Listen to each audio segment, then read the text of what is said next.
allegiance to the flag of the United States of America and to the republic for which it stands, one nation, under God, indivisible, with liberty and justice for all. If you will, please remain standing and pray.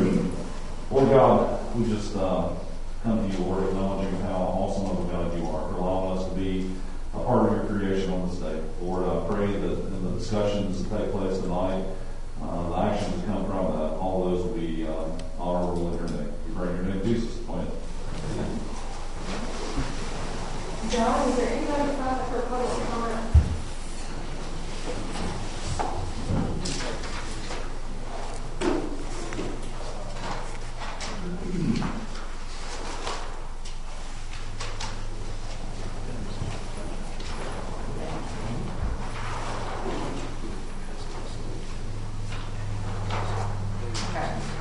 So the two gentlemen who signed in for public comments, are you sure you want a public comment or did you want a public hearing?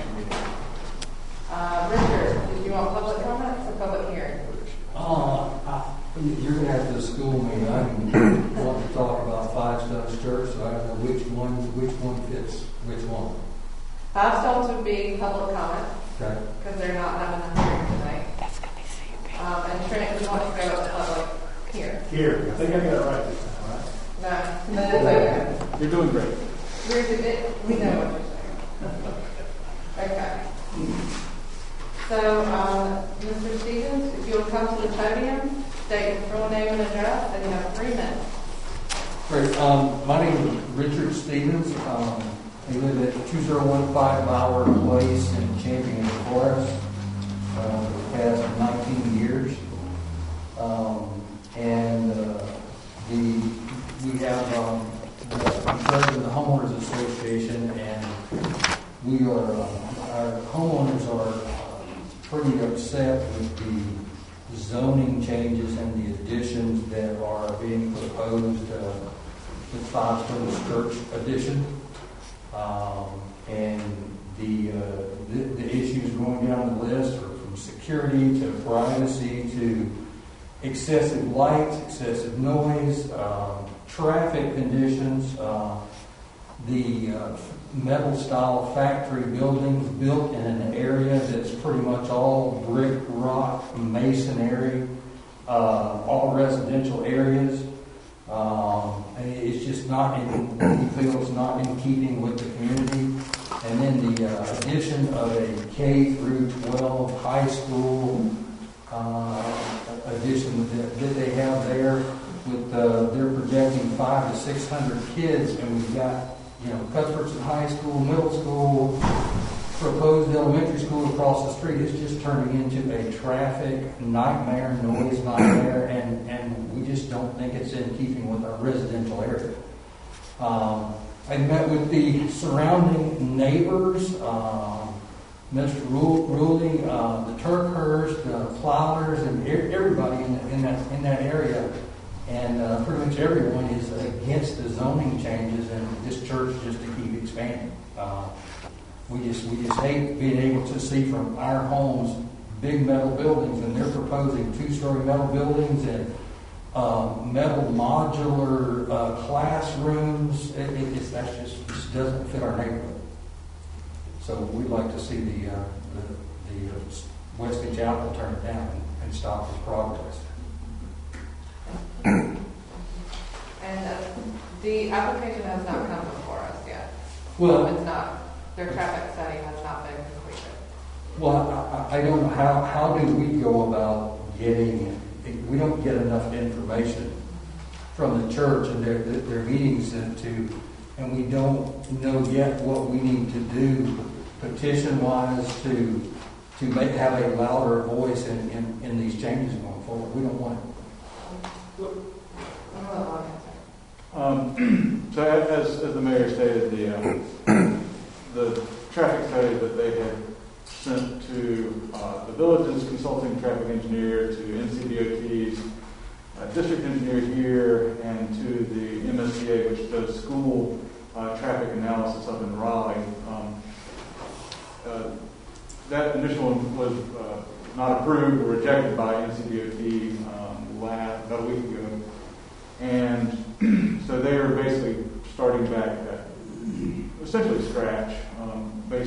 DOT's recommendations to run some additional analyses. Based on how long that initially took, I do not know when that might be completed. Until that's completed, they do not have a complete rezoning application. Their intent is to rezone the entire property, the church and the additional acreage that they've recently purchased, as a conditional R40 zoning district that would accommodate both the church as well as the school.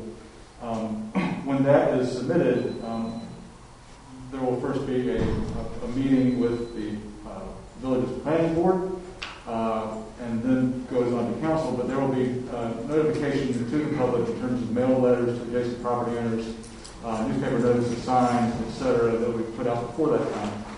They're probably going to need to do an additional neighborhood meeting. They've jumped the gun on that maybe twice now. The traffic study is supposed to be complete before that is actually held.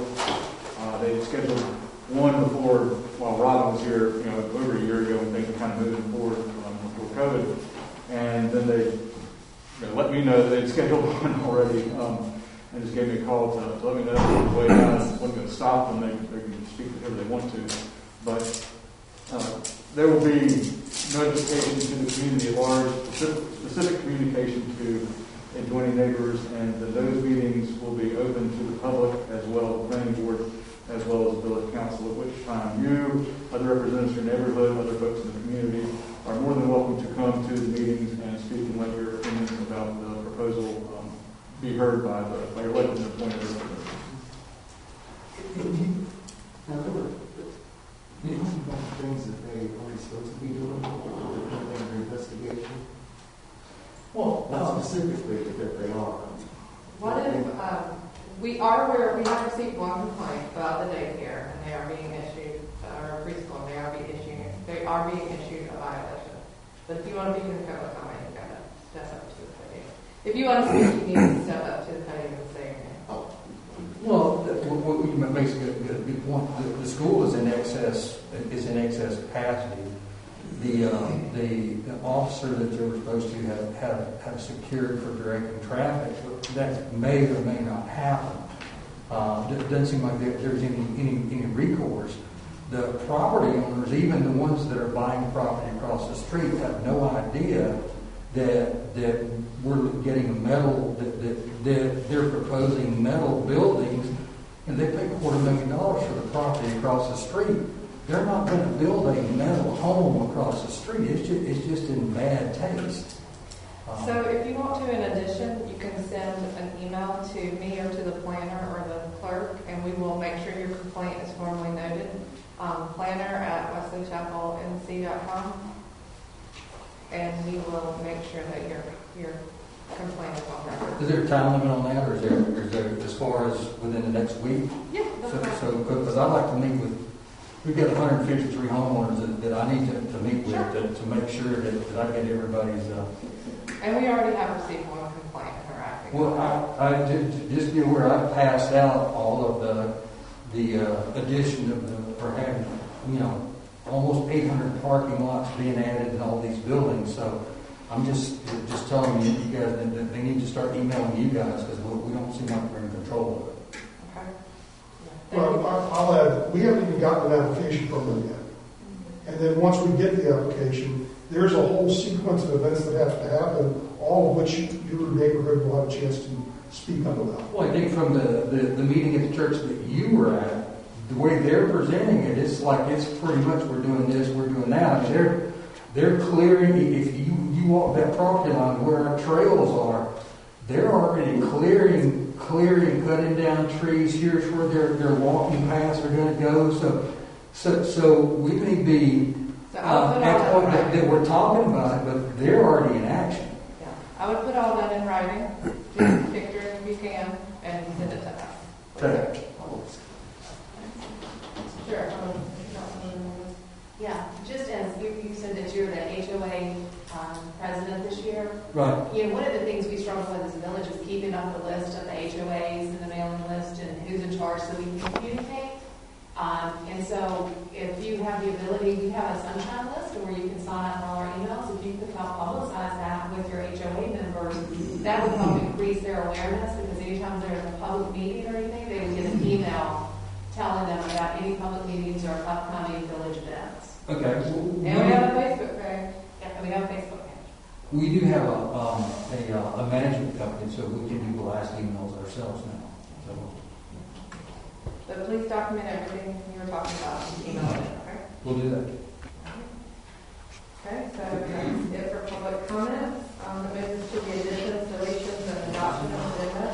I would like to add item 8A, survey results to residents. Deb could be here at the beginning of the meeting, so we're going to talk about how to disseminate those results to the residents. And then 8B will be the planning board report. We need to add a brief closed session. Very brief. I say we maybe put it. 12 and 13. Well, how late's George staying? I mean, I can stay as long as you need me to. Okay. So let's do it. Yeah, let's do it as 13A. We'll do the closed session. And then. Amanda, you might want to move it up so Vaughn can leave. Could you do it Okay. at 10B or whatever? All right, 10B. We'll put it right after the CEP. All right. Does anybody else have anything else?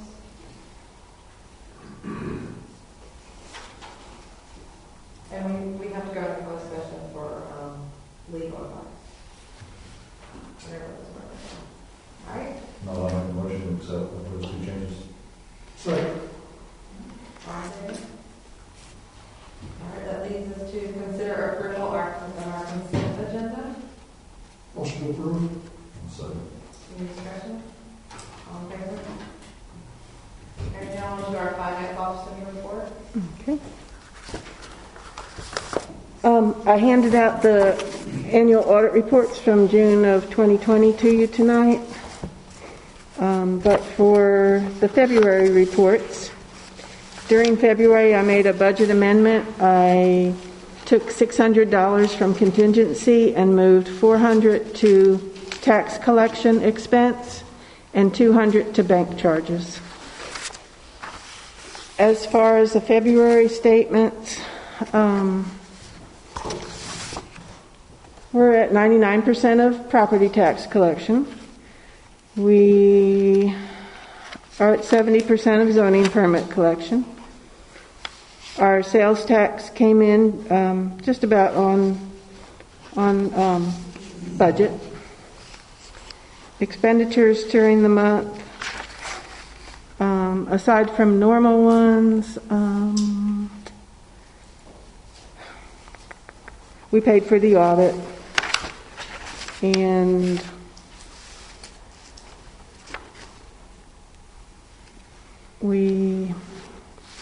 there's nothing else real unusual. We paid that $800 for the winterization that we talked about last month.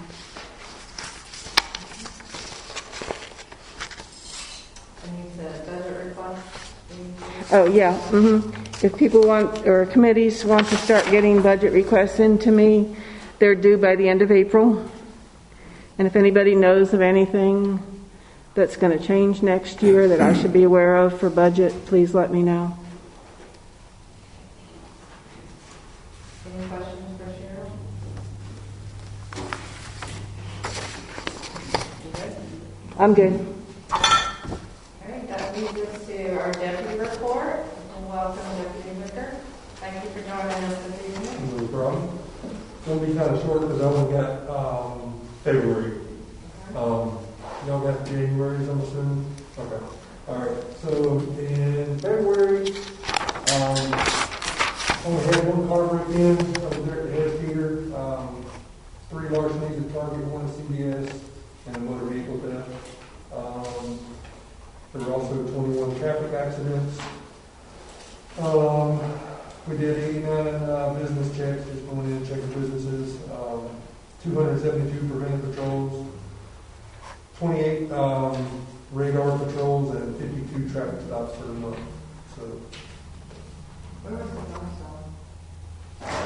I think it was at the neighborhood, and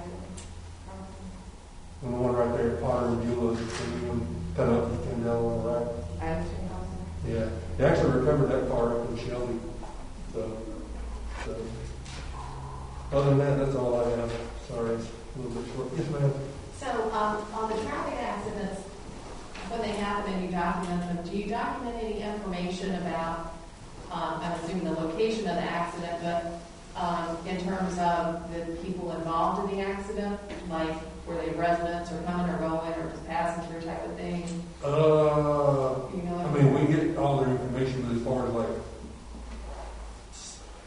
saying, you know, X amount of accidents involve residents, and we don't really know way to figure that I out. didn't think so, but I thought I would. I would say the majority of them are passing through. Get a lot of South Carolinians, South Carolinians. Brandon, I had a couple things. John, and I haven't even talked to John about this yet. I got a call from a resident saying that they came in Monday morning, this morning at the park and found a bunch of empty beer cans on the stage. The resident was nice enough to just scoop them up and throw them in the garbage can, but now that it seems like always every spring we seem to get a lot of people who decide to hang out after dark at the park. Is there any way we can maybe step up some evening patrols through there, especially on the weekends? And I'll say it's probably coming from the neighborhood, they walking across. Yeah, I mean, we had the same problem on our back patio here one day. We came in one morning and there was a empty six-pack sitting on the back patio, just, momentarily weekends. And the other thing is, I know you weren't here last month when we had the sheriff out here. I just want to let you know what I told them is, I like the fact that the reports that you give us every month are so small. I mean, everybody loves living in Wesley Chapel because I think last month we reported 22 crimes, 21 were misdemeanors, and 1 felony.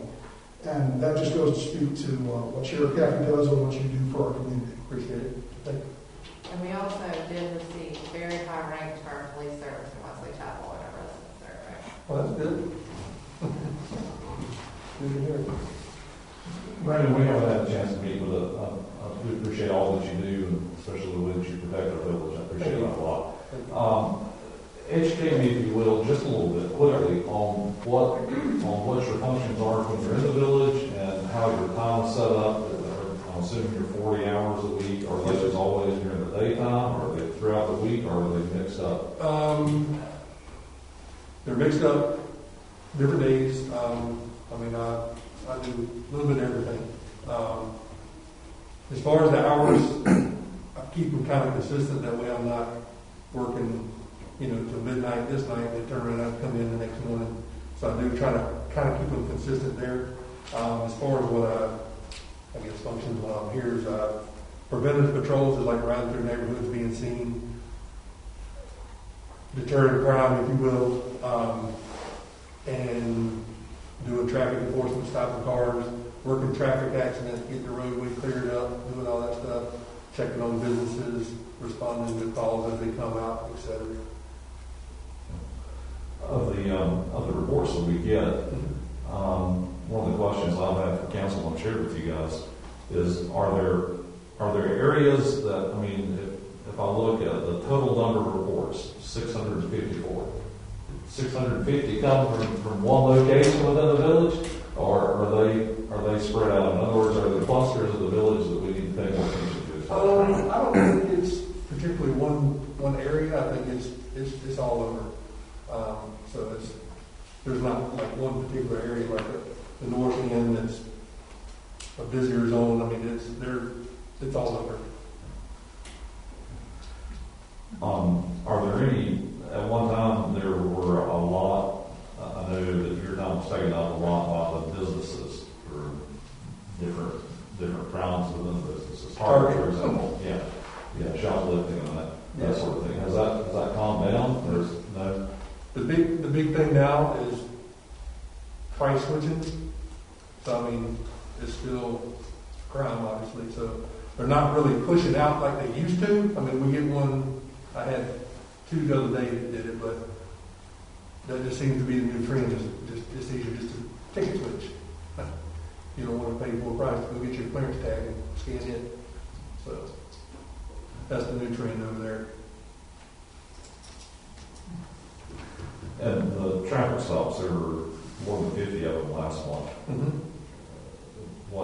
What are those? What do those consist of? Speeders. Okay. I'm sure you can see me sitting out here on 84. I sit out there a lot because it's obviously a busy highway. But I usually try to, like Cutlass Road, I'll go sit on there quite a bit because it's a small road, 35. We've had a lot of accidents over there. But there, 84, Potter Road, the long stretch, that's where I usually sit some too. But yeah, it's mostly speeders. Along those lines, have you seen any increase? I know we have a lot of construction going on in the outskirts of the village, in particular, with a lot of big dump trucks and other stuff that do seem to be going pretty fast. Are you seeing any uptick in commercial vehicles of that type? I haven't, because I know at one time a lot of people were complaining on Shamwood, and I sat out there because they were specifically complaining about construction vehicles. And I never stopped one because I never got one speeding. It's usually people that live along the road and in those neighborhoods that I get. Yeah. So. Now I've watched coming across from South Potter to North Potter and just falling. Okay. And as far as the panhandlers over here, or the violin player, knock on wood, I haven't seen him back. So hopefully they got tired of getting run off. So, but they were that was a big ring. They were coming from Charlotte. I'm like, just pick somewhere in Charlotte. So, knock on wood, I haven't seen him. If being a resident, if I encountered an issue similar to that, my first call would probably be here to the town hall. You have pretty constant communication with either Amy or Cheryl. Yes, to see if there's any. Cheryl sends me emails quite a bit. Okay. They go check on stuff, and I'll go, when I get time, I'll go check on it, email her back, this and that, and the other. So yeah, that would, something like that would probably be the easiest thing to do. Okay. So I'm assuming council wants to invite you back quarterly. Okay. To come and speak to us. And then we also, pending restrictions are being lifted, John is planning a park event on June. June 19. Okay. That we would love to have you be in the face of Wesley Chapel. You said June 19th? Is that Saturday? Saturday. Saturday. We'll need the deputies for road crossing, and then we'll have to meet with the guy who runs the deputies now. You'll have alcohol? They probably require a lot of deputies. Yeah, same as How many did you have last time, like 10 or so? We had 10 total, but I thought it was too much personally. That's above my pay grade. Yeah, mine too. Well, thank you, Brandon. I appreciate you coming. No problem. So that brings us to the Parks and Rec Committee report. First, I will formally accept the resignation of Brian Martin from Parks and Rec, and then I'll turn it over to Sean. Thanks. So our meeting unusually went much longer than we normally scheduled because we had some meaty topics to discuss, and an item popped up for the agenda that we weren't planning on. So I'll go through the order in which we dealt with it at Parks and Rec. We had previously approved a meeting schedule to include a November-December date, but it turned out we had a conflict with another meeting in the town hall in November. So we reapproved a revised schedule where we just left the November meeting to be announced as a special meeting because we don't know exactly when we plan to have it. So we reapproved the new schedule for 2021. We then had a lengthy discussion about a Charlotte homeschool group that had posted on Facebook an event in Dogwood Park that was viewed by 1,800 people, shared 8 times, and had 97 comments. The concern raised was, oh no, there's a large event going on in the park, we don't know anything about it. The concern was the parking lot would be overwhelmed, the park would be overwhelmed. So I received an email from Mike asking me to reach out to the lady. I did, and I asked the lady to contact the town hall. I think it's called Amy. She said, oh, it's no big deal, it's just a small get-together. but there was no prior communication before she advertised the event. And one of the conditions in the conditional use permit is that for any advertised event where it's anticipated we might overwhelm the parking, there's all these procedures in place for a temporary use permit. Those procedures were not followed. As a result of us raising the concern, the lady called the meeting off. At the Parks and Rec meeting, we just said, look, it's too late to do anything about it. Let it ride, see how it goes. We'll monitor the situation and see if it does overwhelm the park. And if it does, then we'll contact her and say you can't do that anymore.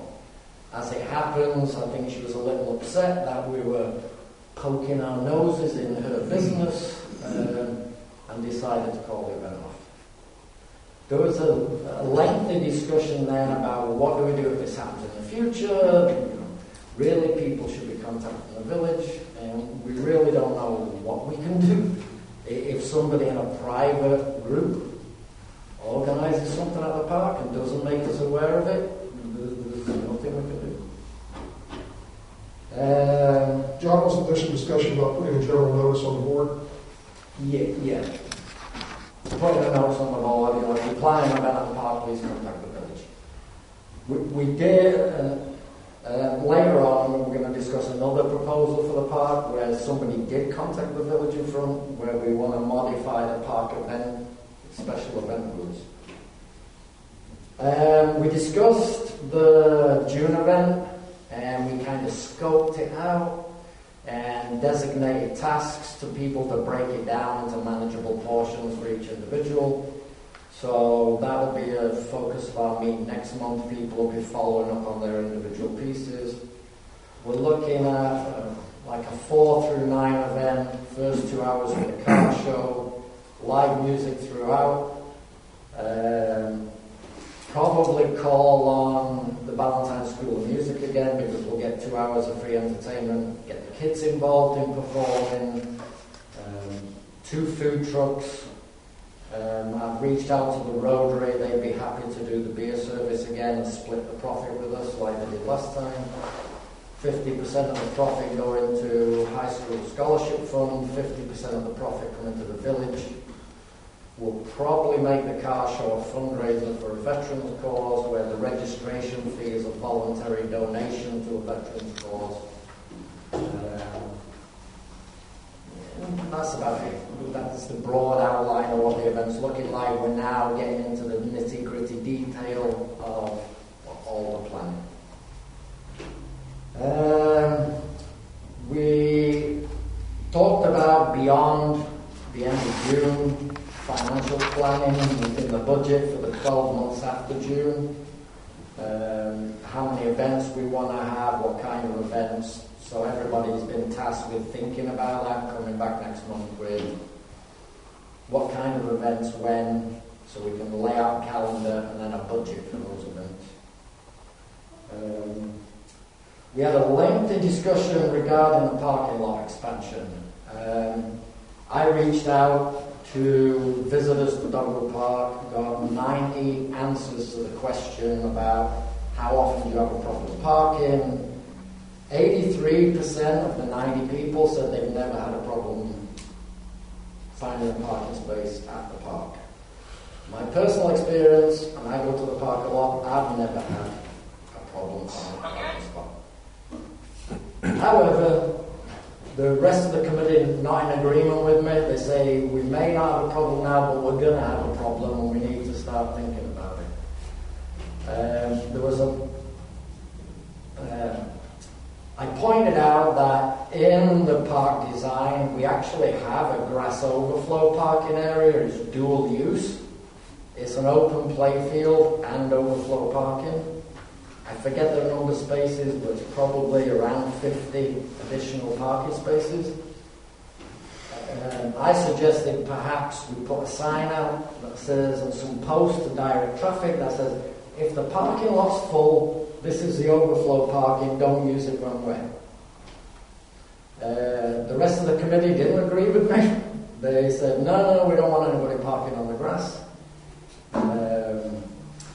We had thought the options were making it gravel, just put some gravel out there, but I think Vaughan indicated that if we do that, it's no longer a dual use because it's no longer a play area, a play field, it's now a gravel parking lot, and that would require a revision to the conditional use permit.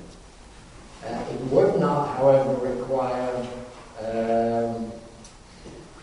a stormwater impact study because it's a permeable surface. It's only if we go impermeable surface that we'd have to do that. But that's going to involve a lot of money doing anything. In my personal opinion, right now we don't have a problem. There was one suggestion that perhaps what we need to do is, rather than us guessing what's a suitable parking surface for overflow, should we have a problem in the future, to consider budgeting some money for an engineering study as to where we might place an additional 20 parking spots. Nobody liked the idea of giving up the open play field to parking because we kind of like that open play area when we have festivals. But unfortunately, placing a parking lot in another location could possibly mean cutting down some mature trees. Or finding a way to get parking around and underneath the trees. So the conclusion was at the end, if we want to consider additional parking, we should budget for some engineering input to consider where additional parking might go at the park. So you may see that coming into the budget submission at the end of April. Another very long discussion we had was regarding third-party rentals of dogwood. We currently have a rental policy. In that rental policy, it defines an event for 2 hours. But when the policy was written, it was written with the thought of, a corporation wants to use the amphitheater for a single event in a day. Somebody wants to hold a wedding there. And the policy did not really cover a 4-day-a-week event, multiple weeks. So we had some discussion about what event meant, and we thought we should modify the rental policy to say that an event is defined as 2 hours for a single day for the $150 we charge. So if somebody wanted to do a 4-hour event, it'd be $300. If they wanted to do a 2-hour event for 4 days, then it's 4 times 150. So we thought we should add some definition in the rental policy to make clear that, a summer camp that lasts 3 months for 4 days a week is not a single event. That would actually be $1,200, not $150. The committee, bar one, was generally supportive of the idea of having a summer camp at the park. And we voted, and all bar one voted in favour of the idea. However, we all had all the same concerns some of you did. What's the impact going to be on parking? What's the impact going to be on the playground? How the kids going to be supervised? What they're going to do in the event of a rainstorm, a thunder shower? So we did not have enough information to make a recommendation. The thought was we would invite the proposer to either a special meeting with Parks and Rec or to attend our meeting, our regular meeting, if that suited the timing, to have all those issues answered and resolved before we made a recommendation to council. So we reached out to the lady with some dates, and we've got some dates, but we're told we want to put on hold till tonight till we get some feedback from you guys regarding the idea of a summer camp. And obviously, if you guys are not supportive of the idea, we'll just tell the lady, sorry, no can do. Before they had a meeting, I wanted council to kind of weigh in on if this is a good use of their time. So I'll let council finish. Well, my biggest concern was, since we don't have a structure specifically out there, what happens if in the middle of the afternoon or in the middle of the morning, they're planning like a 10 to 1 or 9 to 1 or something It was like a that? 4-hour event in the morning. What happens if all of a sudden it starts raining? Where are you going to put 30 kids? You know, the only covered place we have is the stage, and I can't see 30 kids being in that area where there's big enough for like 3 picnic tables. Not social distancing. Exactly. So that was my main concern. I think my concern was we built the park to be there for the residents and the other neighbors to come and use that facility on a regular basis, and I think we do have a large number of regulars, and we've just recently put in the playground, you know, it's getting used and everything else, and I frankly would hate to see us do something, even if we do make a little bit of money on it, that then interferes with what the purpose of that park was, to be a community asset for our residents to use freely, as you know. So I can imagine that I go with my kids or my grandkids, and all of a sudden I think it's a playground because the summer camp is there, there's picnic tables available because the summer camp is there, and it's noisy, and we just want a quiet day in the park, and I can just foresee complaints, and frankly I don't want to have to deal with those. So those were some of my concerns, like when we built the park, if we really envisioned we would let people essentially lease it out for the summer. And I don't think that's really what we were intending. Before we built the park, we were calling it at the time the Red Box program. So there was always the idea of having a village-sponsored summer camp at the park. Obviously, right now we don't have the resource to host something like that or organize something like that. So my thought was, well, hey, here's a ready-made solution to something we've been thinking about for the past 10 years. Except if it's village-sponsored, then we are assuming a certain amount of liability and risk associated with that.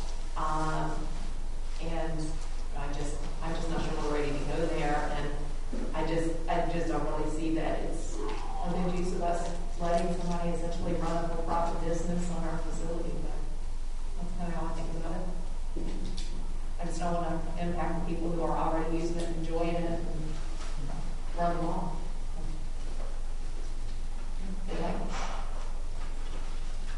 What size group are we talking about? Sorry? What size of group are we talking about? Less than 30 kids. We were gonna mandate less than 30 kids. There was some discussion whether the 30 people included the teachers or not. It's up to us how we would limit the size. The suggestion at the Parks and Rec meeting was, well, keep it less than 30 kids. That's manageable.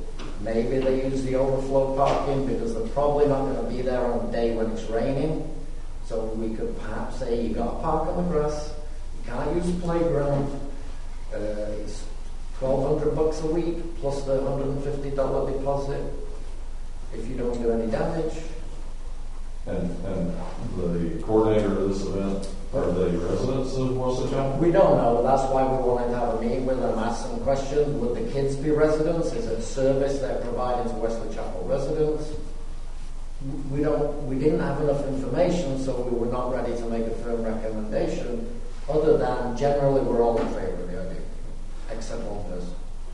Beyond that, my only concern would be parking and which way, you know, the coordinators would work it within our confines to make sure that there's not 30 cars that are parking there the entire time waiting on their kids. You know, they were shuttling in and out.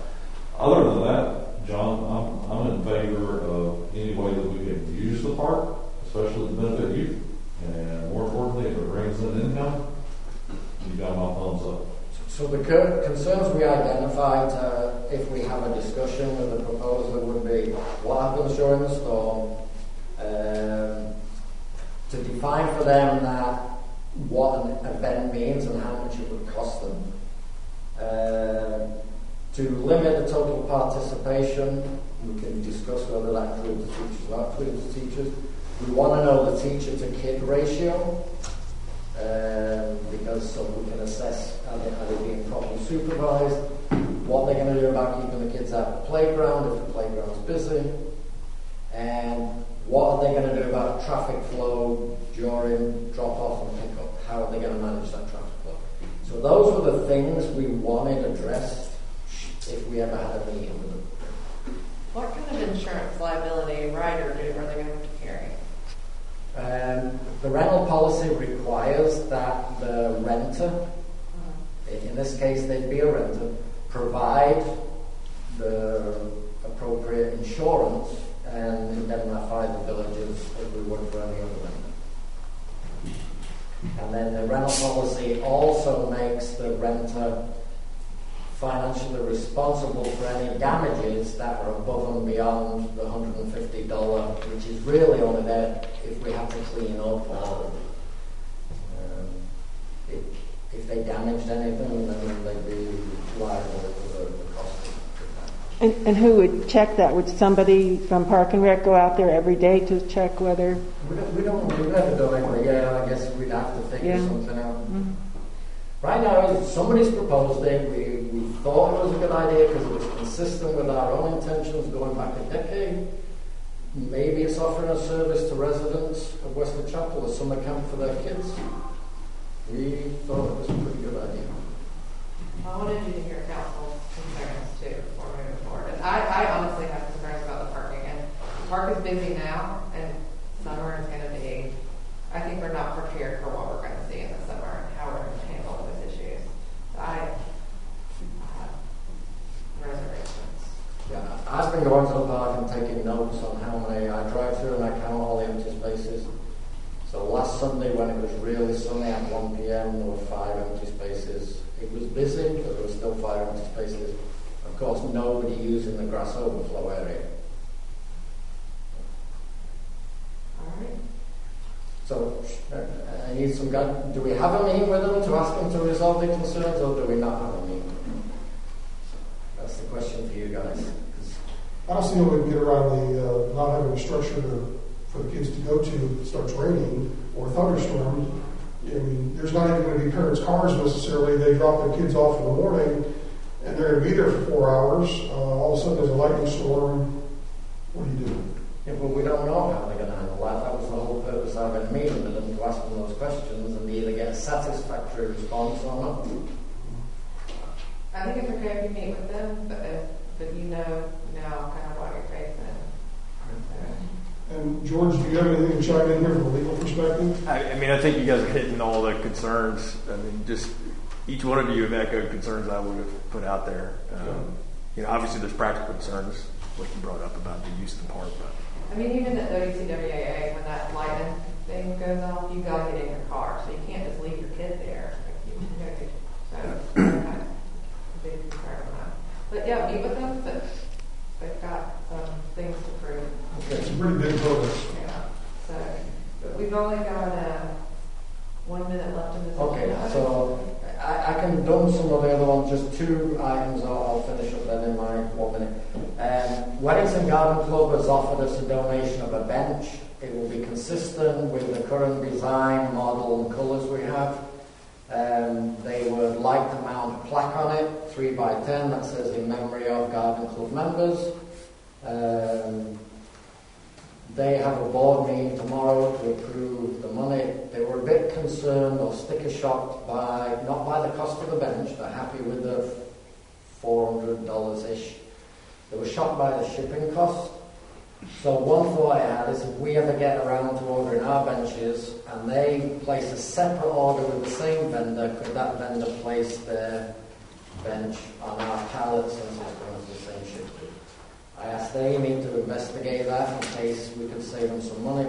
If we can't, we can't. It was just a thought, which is a nice segue into the last thing I want to bring up is 3 months ago you guys approved the purchase of 3 benches. We still don't have the benches. The benches still haven't been ordered.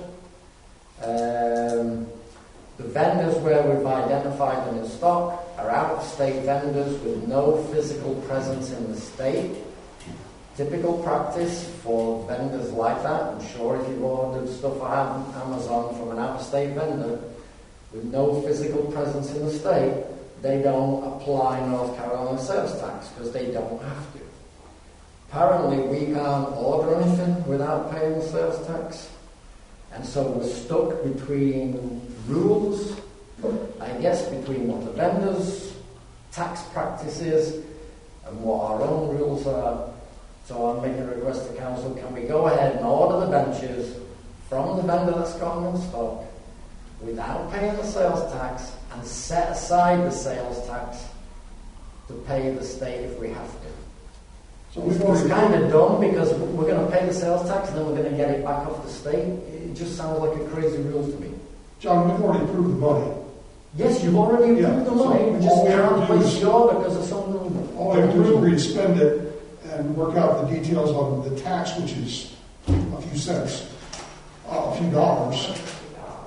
George, is that legal to set aside the money until we get our number from the state? We've requested it. It was requested in January.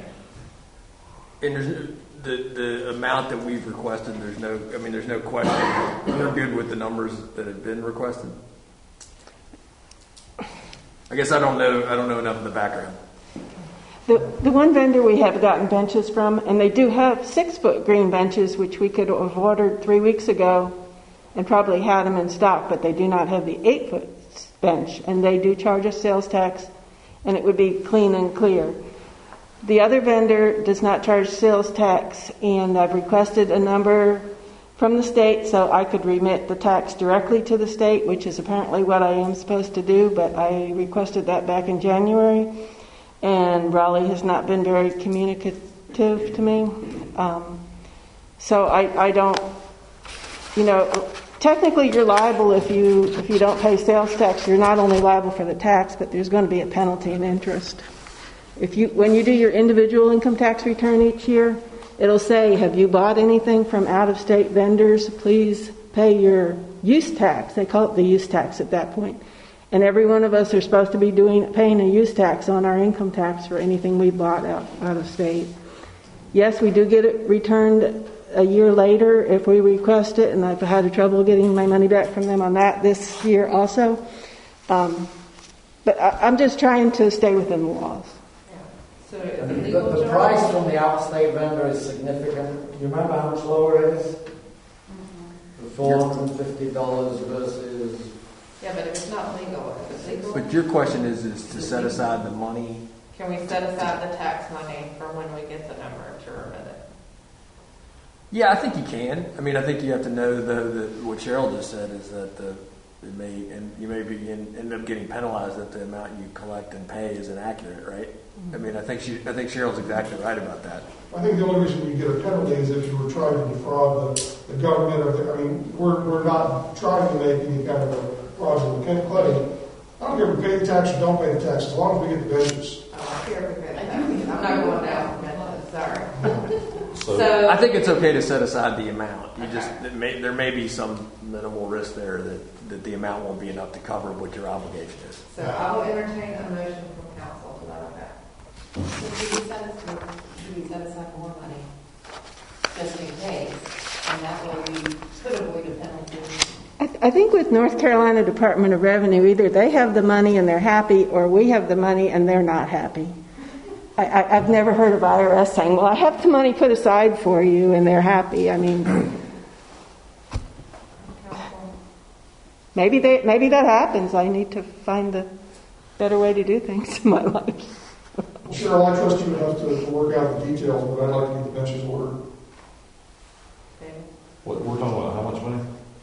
You're talking about a couple of $300 or $400. Oh, wow, really? Yeah, I mean 7% on how much was it, Amy? The 3 benches, I think they're $450 each, plus the shipping. So on $1,800, 7%. It's the tax on $1,800. Council, You make a motion? I'll entertain Oh, I thought you made a motion. I'll motion to order the benches and set aside the additional funds, waiting for the tax ID number to come in from the state. I'll second that. the further discussion. All in favor?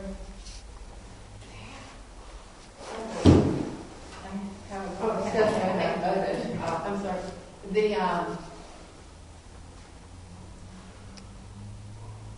Sorry.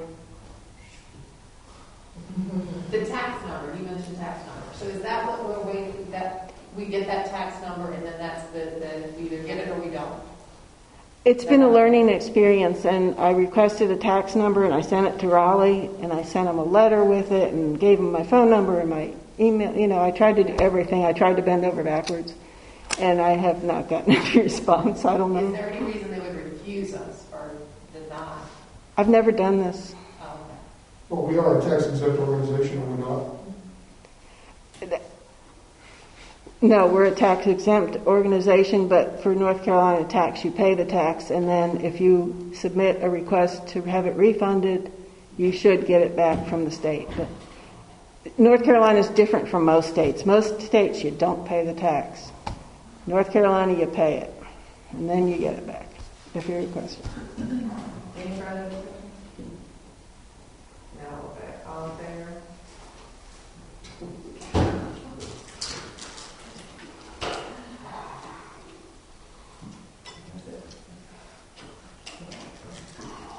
We could get the 6-foot benches. If you can do 6 foot instead of 8, we could get another bench maybe.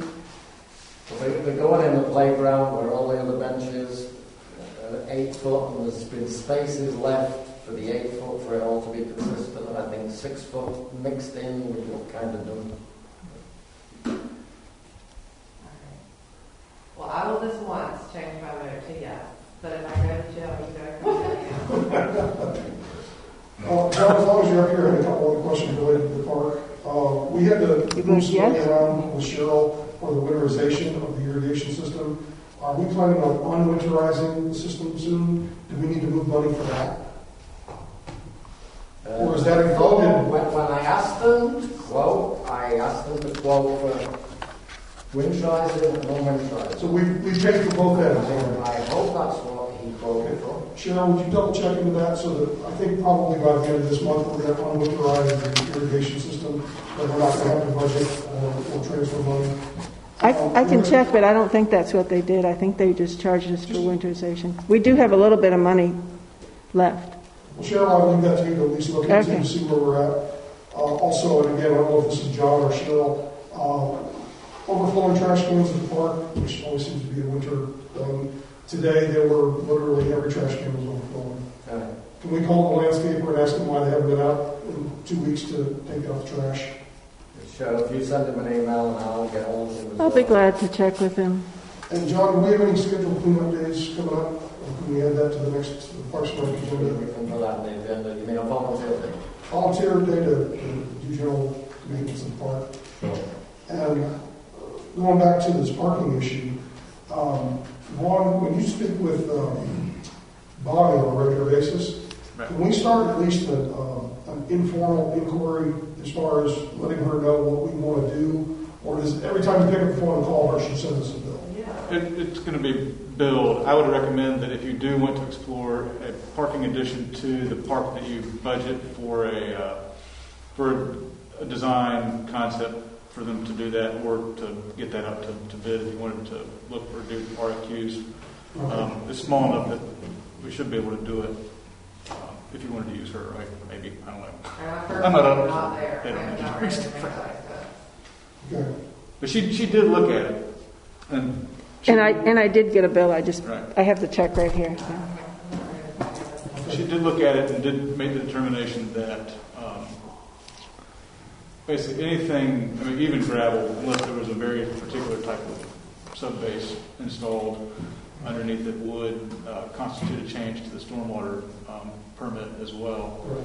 And so, And if anybody's walking the grass, anytime last week, they all know, it may not have rained, but the ground was so soft, if you try to drive a car through it, they just wouldn't slip in the mud. And that's the last thing we need is have to bring in the tow truck to pull somebody out of the grass. So I guess we're nowhere near on that. Conclusion of the Parks and Rec meeting was if we need to, we'll budget for an engineering study to look at adding 20 parking spots to the park. You guys will either approve the money or you won't. All right, so anything else, John? All right, thank you so much. That's going to bring us to 8A. Last Monday, Vaughn and Benchmark presented the results of our 2020 resident survey. There was nothing shocking. It was a very nice survey, I thought, that told us a lot that we needed to know. And our question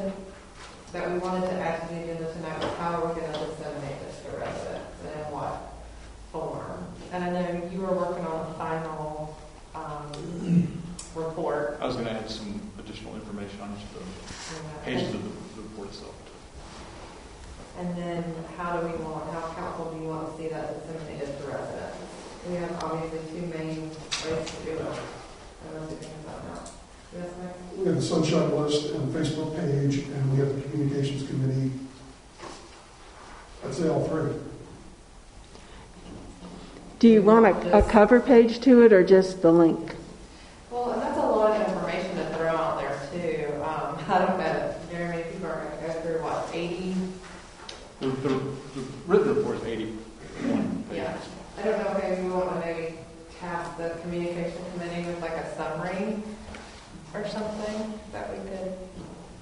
I think if they were to maybe go through and find some items of particular interest to highlight some of the results, that might be an effective way of capturing the volume of the questions and the nature of the survey without, I think release the report, but if you're trying to get people interested in it, then maybe taking some of those top line findings and making that the headline. I mean, we obviously overwhelmed people when they were taking the 80 questions survey. Sure. We don't want to overwhelm people from reading it.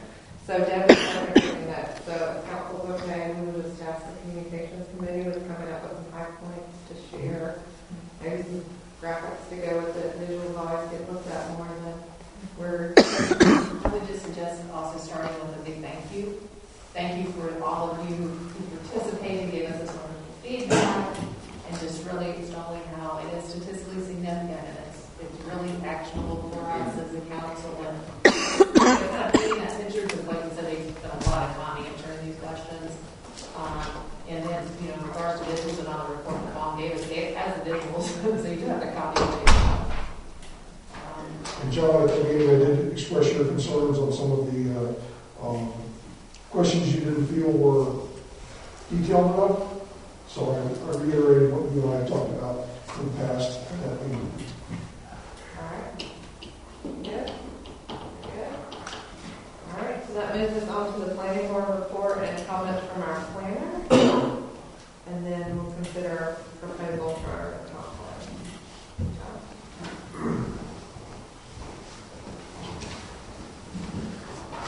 All right, good evening. I want to discuss what happened at our last planning board meeting 2 weeks ago, and I don't have our agenda for the next meeting, but maybe afterwards you can just head it up.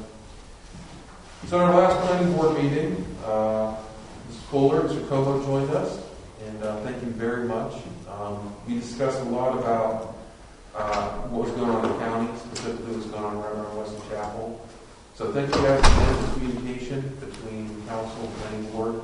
One is important for us, but two is very much appreciated. So great job showing up. Thank you. I think it's really good information. Everyone there participated and talked about this, and it was really good feedback. So thank you. Next thing we talked about was RA40 rezoning discussion, about how we're going to kind of tackle that for now. So essentially it was we're going to table any action on rezoning the village as a whole, looking at where it makes sense to do RA40 zoning and start applying that. Instead, we're going to focus our conjoined efforts towards the comp plan, which we're going to start adding to every agenda and tackling that as well. So we're going to still take on RA40 rezoning applications one at a time. But initially it was, we look at it holistically and kind of dive into it. So after discussion, we said, let's just table that. You guys are all good with that? Okay. Next thing was the NCGIS 160D updates. So Vaughn did a great job preparing a large packet of changes. Essentially, our view on, when I say our, the planning board, I think cumulatively, we understand there's a lot of work going into this. We understand there's a whole lot of change this word, delete that word. Please make it known that we don't have the background to know when we're done, we send this to you guys, if that really meets, the state law or not. We don't know the law well enough, so we're definitely relying on Vaughn, what he's doing. So we're kind of looking at it and nodding our head and reading through it and saying, yes, we see all of this. But it doesn't mean if you get our approval, hopefully by next month, you get our approval for this one, it doesn't necessarily mean that we all say it's to the state. It's just, we think that this is what needs to be done. Other than that, there wasn't a whole lot. We talked about the survey results. I apologize. We just said that we were going over as a council and planning board the survey results a week later. So, of course, many of us showed up here last week. We talked about and listened through the presentation on the survey results. It was really good. Our goal is to apply those survey results as we move forward and dive into the comp plan. So, as long as you guys don't have any objections, right, we're going to take that as the most up-to-date information we have to help us apply to the land use plan, comp plan, policies that are comprised of the comp plan. That was all for last week. You guys have any questions on that? Vaughn, what do you have scheduled coming up? So, at the meeting this month, we will have the final plat for sections 7 and 8 of phase 2 of the Heritage subdivision. And then, due to a variety of circumstances, including some issues that were raised by one of the neighbors that was here to speak earlier, Five Stones Church has submitted an application today to amend their conditional use permit to expand the capacity of their preschool / daycare. I have approached them about a couple of different issues that neighbors had raised. I think we worked through the one about the officer directing traffic. The other one, can't be cured without a change in either the conditional use permit or a reduction in the number of pupils at the church. And they've had some changes in leadership there, and they weren't all completely aware of everything that went in. Was involved with the conditional use permit that was previously approved, and so just as FYI, that will be moving its way through the planning board and to ultimately you, the council, to consider that. And so discussions of what's going on there with relation to the preschool would probably be advised not to engage in a lot of discussion with neighbors or others for the time being until this comes before you formally for the hearing. Well, one question that we've already talked about once this evening is with the planning board, usually they don't want to see anything unless a whole bunch of boxes have been checked in advance. One of those boxes, I think, is the DOT. So they don't. There's no additional anything really required. I mean, we'll get into what the council considered doing or not doing at the moment. They have approved driveway permits if they want to have church services 6 times a day with 1,000 people showing up. They can do that. They don't have to come ask us. That's not a condition of their conditional use permit.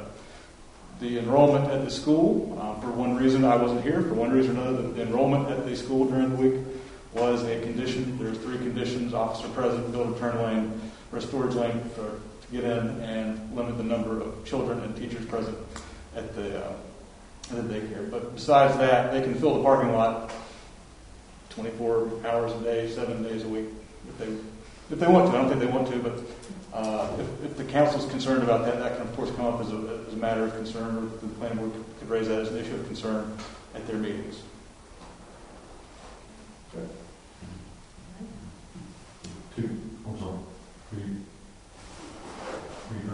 Yeah. Two questions.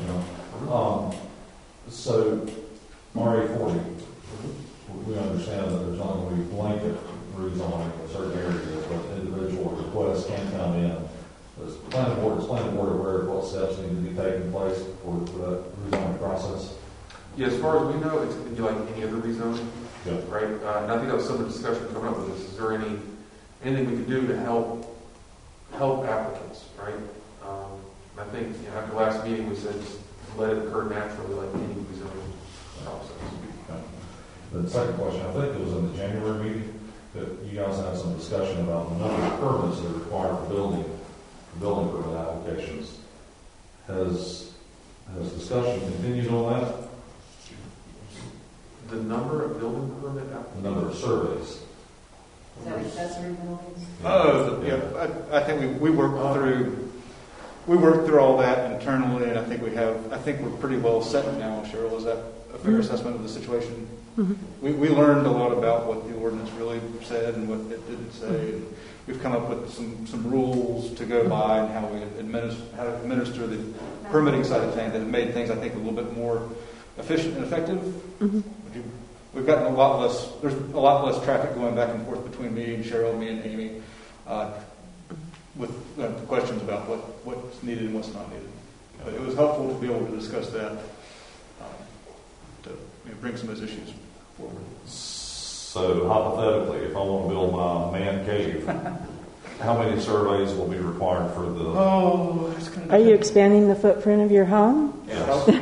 You're going to, if you're expanding this footprint of your home, you're going to need. It's a home addition then, yeah. It's an addition, so it would be required to get 3. You'd have to have engineered drawing and then A zoning permit and then a foundation permit and then a compliance permit. So still 3 surveys? 3 permits. 3 permits. But I thought the question that came up earlier was accessory building, which to me is not expanding the footprint of your house. right. But putting a storage unit behind your house. So things that are small and are far away from setback lines, I think we've relaxed the requirement on that to be more in line with what the ordinance actually says versus what over the years had come to be done. And so that's, I think, reduced the burden on some people that are doing those things. When people are then still coming in saying, well, I'm going to put this a foot away or right on the line, then we're requiring surveys to ensure that we're not having to solve a problem after we said, sure, go ahead and do If it. they want to put in the middle of their backyard, you're kind of like, okay. Yeah. So we're not taking up a lot of time for that. Can we get commentary on that before next month's meeting? What the process is? Yes. Yeah, we'll provide you. I think we have a couple of emails that we can summarize that. Yeah, Amy's been putting together and I need to sit down and look at it, Amy, but like a flow chart and all of it's a lot more complicated than you might think. It sounds like it would be easy and it's not. But yeah, we'll get that for you.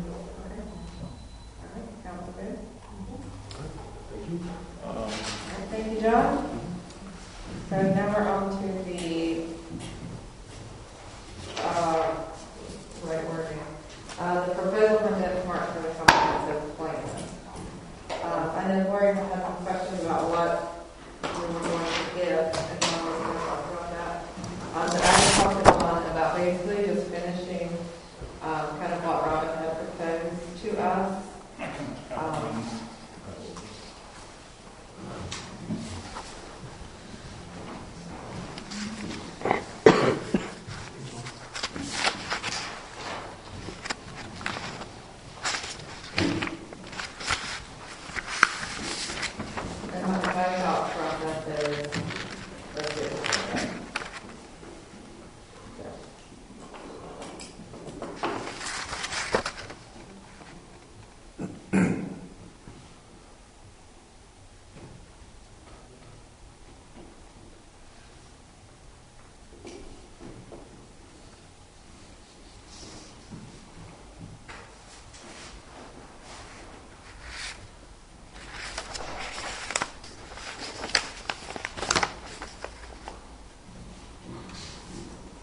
So in 360 hours, you will deliver us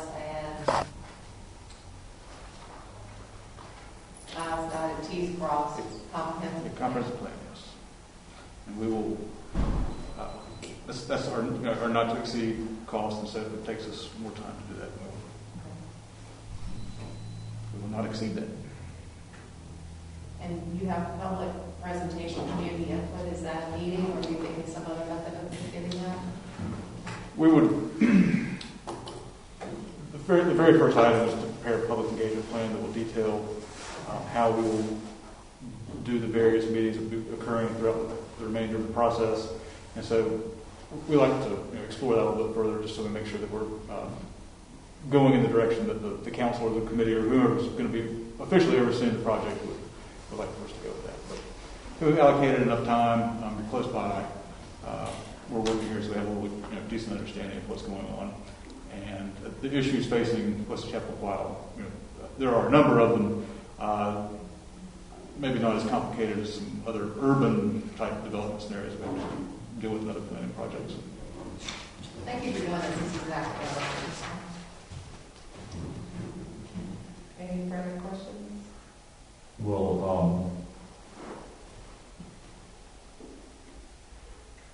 Will this be sequential? In other words, will we have to complete all of task one before? No, there will be overlap between a number of the tasks. A lot of stuff can be completed as other things are going on. A lot of the task one items are things that occurred throughout the process. Some of the later stuff is a little bit more sequential, but we will be working on multiple aspects. As we're completing one part, we'll be working on another, just to make sure things are moving along smoothly. And just while we're in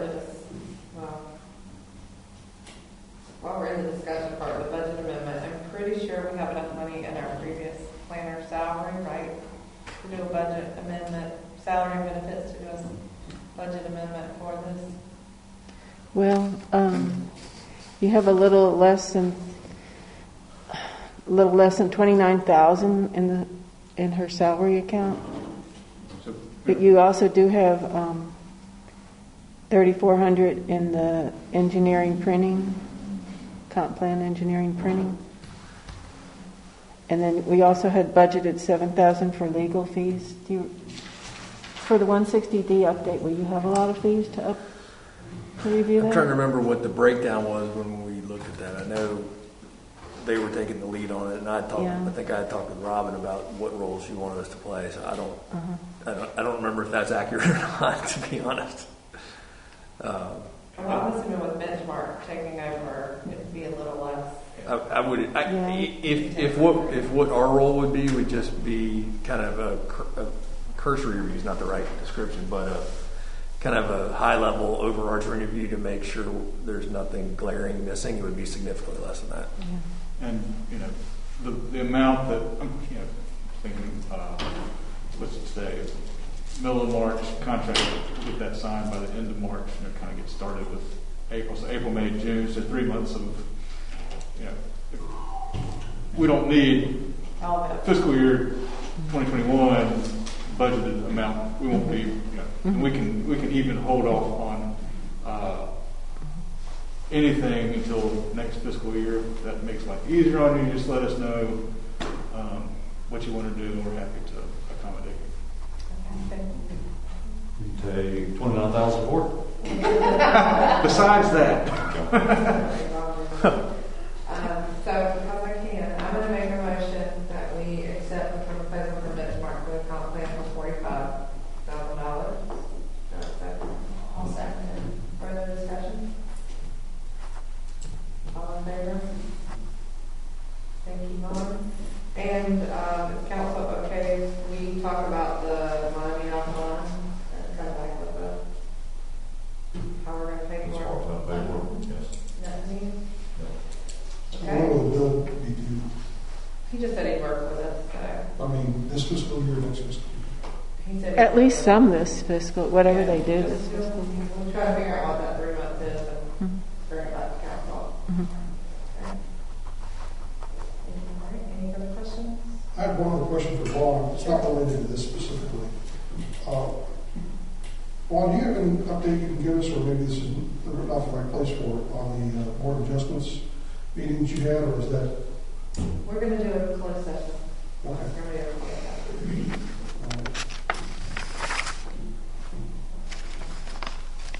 All right, so that will be good.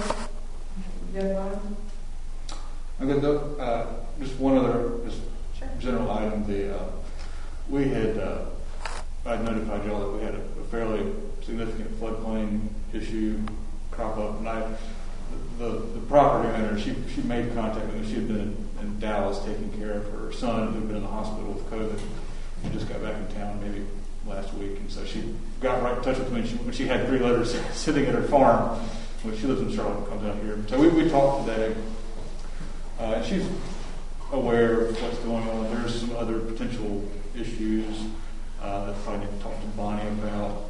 The county did some work back there too with the sewer line. It may have affected other things, and I just need to get some additional history, neither here nor there with relation to her specific issue, but there's a lot of stuff going on back there by the creek that my discussion with her today raised as potential issues. But she is aware, we're aware, we've been talking, so hopefully that will be solved. She was not upset. She was a little bit confused, but not upset. I look forward to seeing how it plays out. So that is going to lead us into our continued public hearing on CUP 20-01, conditional use permit application for the construction of a wireless telecommunications tower at 6719 Newtown Road. I'm turn it over to Quan.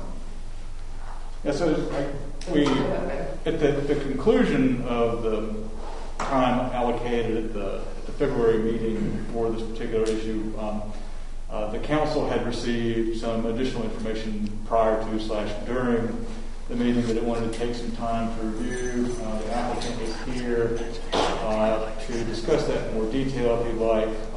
In the interim, I also had a conversation with the applicant, neighbor across the street, with his attorney on the phone as well, just to kind of discuss some of the other outstanding issues that had been raised during the hearing. I will let them fill in on their interpretations of the conversation and the other items that maybe come out in response to some of the questions that you had or were being brought by the applicant in order to add to their application to their case.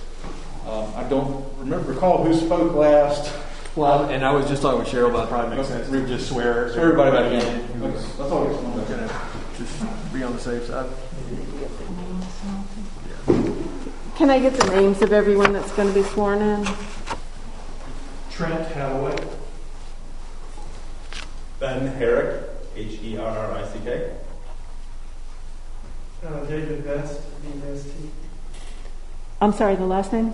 B-E-S-T, like Best Buy. And John Yeagley.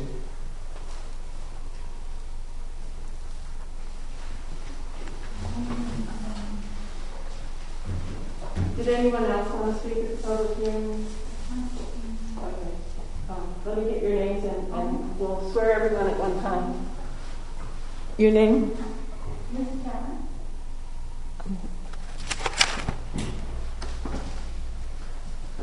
I'm sorry. Mrs. Chapman. And the last name is Chapman. Emily Sarkis, S-A-R-K-I-S. Thank you. I need to know. Okay, I know you want to socially distance, so you would normally put your left hand in the Bible and raise your right hand. And please say, I swear to tell the truth, the whole truth, and nothing but the truth, to help me God in regards to this testimony. Thank you. And ladies, just sign in here so I have your, so we'll have your information. So, how do we proceed, George? Cheryl, do you know who the last? Who was the last? That's what I was going to ask. Do we know who? Who was the last? I remember it was kind of I think it was kind of a joint. He went, and then came back. Probably that's how. And then there was a discussion, and then we kind of left it at we were going to continue until the. So It would seem it might be appropriate for the applicant to update to the extent that there were discussions, and if there are or were any changes out of those discussions, that's probably the place to start. And then the public comment. If they sign in for public comment too. I would let the applicant and the adjoining property owner go, and then and I think that's kind of making that up as I go along, but I think that's right. So Ben Herrick from Falk & Foster for the applicant. And we submitted a few extra written materials. Did you get a chance to pass those out? There was a letter from the property owner explaining why we picked the location that we picked, that he signed. We also did a photo sim balloon test from the property line.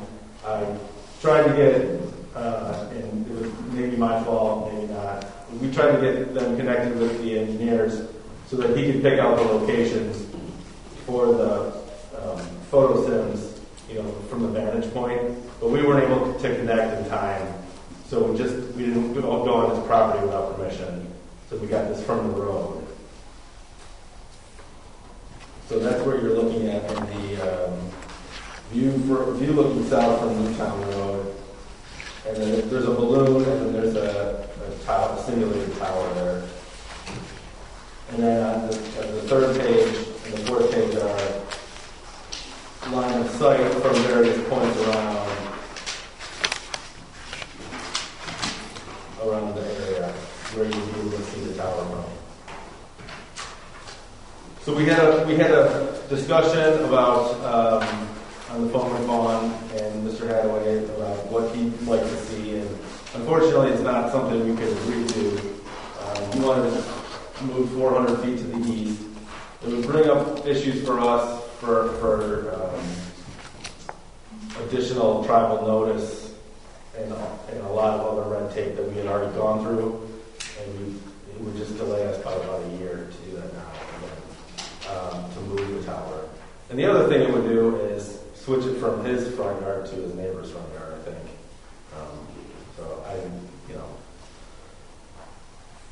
Those were the issues that we thought. And with the two separate parcels, if you move it to the east, closer to the other property line, if you move it enough, you'll run into setback issues, which we don't have now. Let me clarify something on these line of sight. The green kit means a positive line of sight, meaning you can see it? Yes. And the negative ones means you cannot see it. Correct. And what's the difference in the two photographs again?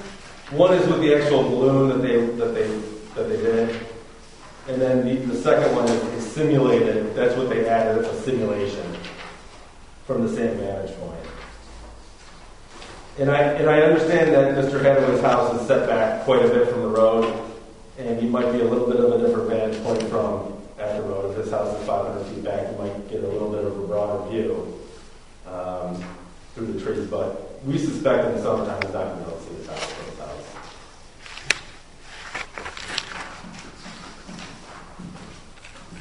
We also discussed adding another line of landscaping, trees that could grow tall, near. There was some clearing that had been done, so we discussed with him. If we added some trees in here to kind of use this vegetative buffer up, I'd have authority for that too, and we would accept that as a condition. We also discussed coming back and doing additional balloon testing. If he wants to, I'll have them coordinate. I'll have Kimberly Horn coordinate with him on the vantage points to put his mind at ease about the visual impact from his house.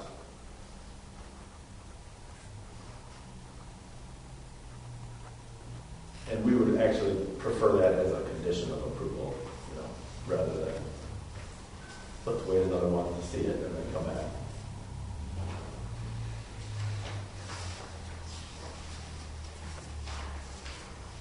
And so when you were talking about the trees, you mentioned some trees had been cut that you would beef up. Can you orient me where that might be at? Yeah, so you see where the push pin is on the third page, and where the tower is, the yellow push pin, it's the proposed tower.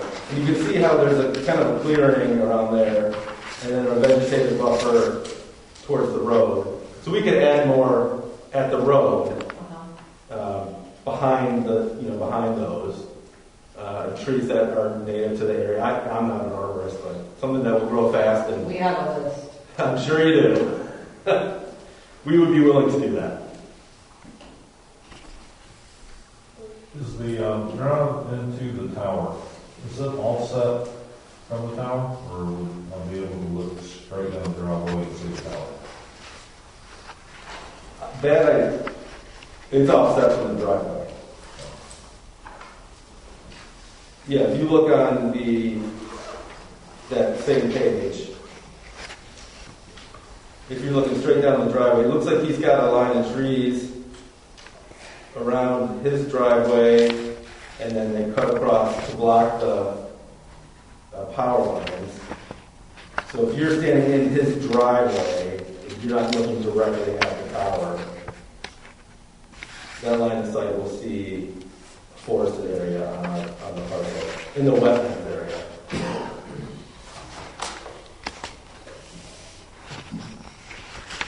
That's by that green push pin number 1.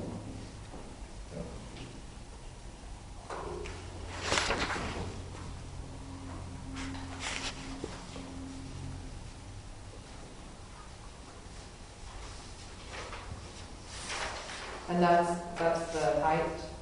That is the height, yep, that's correct. And what was the decision about the light at the airport? Well, there is no decision. This is complete hearsay.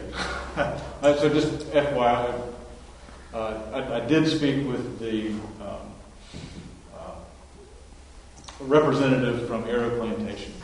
It's Alan Osborne, he's former mayor of Weddington. And he essentially recounted to me the email conversation that was provided as part of the initial packet regarding aviation issues. He invited him to come this evening, had a calendar invitation for him. I think he accepted it. He said that he might not come, but one of his other folks from Area Plantation might show up. I don't think they're here. My understanding of his sentiment is that they feel that it would be safer for it to be lighted than not. He said they do fly in there after dark, after twilight, and so basically they're coming in, plans to enter the pattern kind of parallel and aiming at the runway, swoop around and land to the south, essentially. They're making a clockwise pattern, and their route would take them above this location. He said that they would be about 1,600 to 1,700 feet above mean sea level. The airport's about 630 feet. That means they're about 600 or so feet above ground level and descending as they pass over this location. And he just felt as a pilot that it would be safer to have the light on the tower than not, which I guess in all circumstances having more safety features is safer than having fewer. But again, that is just a recounting of my conversation with him and not necessarily a piece of evidence. I do have some knowledge of flight and aviation safety and proximity to runways from other work that we do, but lighted potential obstructions are safer than unlighted potential obstructions. Because what I read in the materials, it's required, FAA requires it 200 feet. Over 200 feet. Over 200 And feet, we're right, it's 199. and that's why For all intents and purposes, 200. There are a lot of 199-foot towers out there. Yeah. A A whole lot. Was the planning board's recommendation contingent upon the light being added? I believe that the planning board did recommend it be lighted. But it is ultimately yours to. Can I ask if we decide to mandate that a light be put on top of the tower, would the height of the tower change? No. Okay. Because it would go on top of the steel, and then we still have the lightning rod over it. So that the overall height would not change. And you had mentioned before with lighting, there could be deflectors on it. That's an option. To protect the- That's an option we could do so that it didn't come down and came up. There was one spec sheet that we provided, but that spec sheet is not favored by Verizon because the FAA and FCC doesn't like it because it collects ice and snow, is the way it was shaped. But we can work with the lighting manufacturer to come up with something. Okay. Any more questions for the applicant before we move on to the public comment? Yeah, you might have to come back up. probably do. You mentioned the wooded area, because that was one of the questions I had about, it looks like the documentation said you'll maintain that wooded area right around the tower itself. What about maintaining that area between the road and that If view there, buffer area? we don't cut down anything that we don't have, absolutely have Right, to. but you just talked about adding more trees, so does that need to be an additional condition to say that will be maintained? The council could make a condition that there be a area of undisturbed vegetation for a width, maybe if they are going to plant additional trees in the back, then perhaps between that and the NCDOT right of way could be an area which would not be allowed to be cut.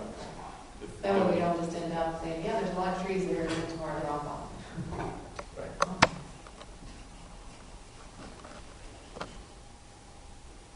And the resident that's renting the property or leasing the property to Verizon, is their house on this parcel where the tower's going to be, or is their house on the other parcel? I think this house is on the other parcel. That's correct. This parcel has a lot of wetlands that can't be developed, and there's no house on it now. So, And the homeowner said it was to the rear of his house. He was like rear of his house, but I didn't think that was the parcel in front of the lot on the road. yeah, I think his parcel is east of, southeast of where the tower is going to be, where we propose the tower to be. Okay.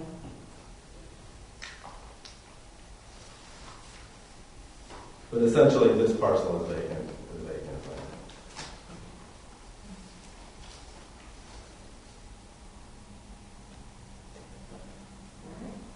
All right, you want to come back? Okay. I think our first public comment was Trent Hadaway. If you'll come to the podium and state your name and address, please, sir. Yes, Trent Hadaway, 68 Newtown Road. Thank you guys for letting me comment again. Now, unfortunately, we don't have a good, what you're looking at there is not a good image. It's a little, I don't want to say he intended to deceive, it's just when you're standing right under a tree and you're looking up, you have no perspective of how tall something is going to be. Now, I attempted to do my best job of showing what this would look like from my front porch. We were hoping to have the balloon test, but unable to because we just couldn't coordinate. So I did a little drawing. If this is the best of my ability of how I see it based on the other towers in the area, how tall they are, and projecting that from my front porch. Can I pass this out? Yeah. So it gives a little different perspective, and I think if we did the next balloon test, I think you would see why I have concern. And so with that drawing, you see a totally different view of what this might look like. I hope you see that. Now, again, that's my best ability to scale, and I think it does deserve to be demonstrated with the balloon test. So, last time we spoke, we had this big document given to us. And since then, been able to look at it and see that prior to our conversation on the phone about a week ago, maybe a week and a half ago, on page 2 of the dialogue going on, Mr. Griffin had said that, or in the comments, said, if this does not get approved, then the owner will discuss placing the site slightly on higher ground above ground, where he may request additional rent or more rent. The other option would be to cut some slope off. And so, our request to move it was based on this comment. Okay, there was a desire to move this thing, and I'm not trying to move it in front of my neighbor's house as much as trying to move it back further off the road so that tree barrier we're talking about will give us more protection and visibility. Now, again, I told you guys, I am not trying to fight a tower. I think that will be a losing battle. We can't progress as a society without telecommunications. I'm simply asking for consideration. I believe if we did another balloon test, you would find that the neighbor probably will not even be able to see this, or barely be able to see this, the one who's actually gaining from this proposal. And so the desire to move it up the hill and to the south, east and south, you're going to find that he might see it, which might explain some of his reluctance at this point. As a week and a half ago, there was no desire, I think that's what it was, the way it was said, no desire by the landowner to consider moving this tower. Okay. So another proposal I might make, how about if we lower the tower? I mean, why does it have to be 199 feet, 1 foot below the city ordinance? Why does it have to be that tall? And so, again, can we leave it in the same place but lower it? And still, I guess the point I'm trying to make is in all these decisions, there's a give and take. And at this point, there's nothing but a take. And I'm asking for council to say, hey, guys, budge, move a little bit. So I did another drawing. I said, okay, well, what if it could be lowered to 135 feet? Now, maybe council, or maybe the Verizon would say, well, this tower won't work, but I don't know. Maybe they have to spend a little money to prove that. And again, maybe they have to pay a higher rent to move it to a different site on the landowner's property. So I started with a willingness to work, and as the last conversation, it felt very much ominous that they were not willing to move on this tower. So here we are, and council has some options in front of it. City council, the village council, you can approve their request, they'll move on and keep doing this, or we can ask them to consider making changes and re-proposing. And or we can wait till they actually do the balloon test and validate whether my drawings are accurate or not. Maybe they relieve my attention if they do another balloon test and actually show that maybe the tower is lower than I'm thinking it's going to be. So that's kind of where we're at. And just put yourself in my shoes. This is across your street. What would you ask for? And that's kind of our argument is there a way? Do they get to have the perfect location for them, the perfect height? Do they get to have and receive all the revenue from this? Or does the neighbor have any say in this at all? This is a commercial use. This is not somebody building a back porch on their residence. This is outside of the scope for this area. So consider it and ask them to make some accommodations. Besides planting a tree those trees, by the way, by the road, those are 80-foot tall trees. Tell me how long it's going to take for something to grow 80 foot tall. That's, okay, we're talking years. Okay, so just consider that as a little bit of not very much of an offer. That was the only offer they were willing to make. Anyway, that's my argument. Hope you'll consider it. Thank you. And who was signing next for public comment? I will. Okay, and if you'll step to the podium and say your name and address, please. Sure. My name is Lisa Chapman. I'm at 2013 Prairie Pond Drive.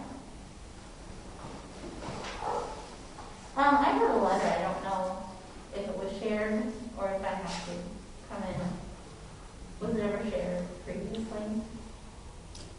Okay. So my concerns with the siting of the cell phone tower was mostly environmental effects. There is endangered plant species called the Schweitz's sunflower and the Georgia aster that is found in the vicinity of the site.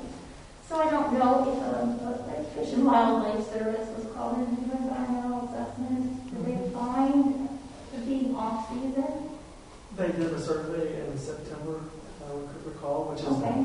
the height of the season for that sunflower. Okay. And they found no living plants in the footprint of where that tower's going to be sited. And Ben, I think we submitted that whole report. Yes. From Fish and Wildlife? Yep. Okay. And then with the addition of the light for Arrow Plantation, lighting can be stopped -47 as far as the whippoorwill and the warbler. Both are nocturnal migrators. We would prefer not to have a light. I'm sorry? We would prefer not to have a light. but Okay. If the council says that's a condition, then we can grant it. Does it have to be in a certain proximity to is it within, for Arrow Plantation, do we know if it's even allowed in the FAA in the distance? It is. It is. Okay. And then, changes in grading and construction, ground disturbance and human intrusion, other construction to that, does that disturb the environment there? Just a driveway. And alternative sites? We discussed this at length at the last meeting. There were many alternative sites that we presented, and we had our RF engineers here to answer questions. So wasn't it not co-located in an industrial commercial? There's nothing anywhere near this that would accommodate. According to your website, the covered area is completely red, which means that we have complete coverage. Right. We also discussed the difference between coverage and capacity concerns. This is mostly a capacity issue at this location to offload the towers around it. And if you'd like, we can probably get the packet that was submitted so you can review it. Okay. From all of the different locations that we looked at for the other options.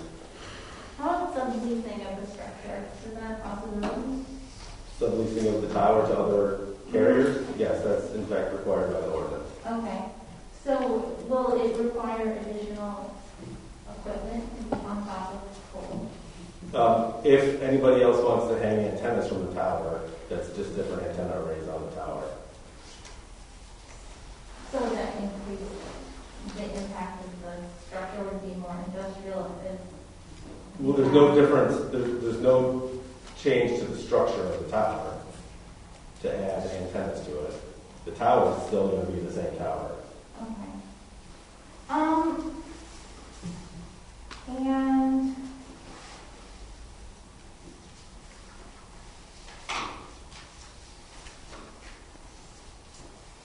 how about construction? How long will that take? It takes usually 30 to 60 days total. That, do we look at, I'm sorry, then do we look at that particular stretch of road and construction going on in that road? We don't know when construction occurs. If we get all the permits together, then we'll know when the construction will be. But there really isn't that much at the road side. Okay. Once they'll build the gravel driveway, they'll bring the trucks in, they'll do utility work, then they'll set the tower, then they'll do the rest of the Or equipment. then pull the trucks onto the site? Well, yeah, the monopole has to get there. Yeah. Just because that particular stretch of Newtown Road is really, really curvy without a shoulder. And so like large trucks and things like that going into that to build right there is kind of going to be an obstruction. There's a lot of, especially getting to Newtown Elementary and Cuthbertson Road, the traffic there is pretty bad. So I don't know if construction would make an impact on that road or not. And then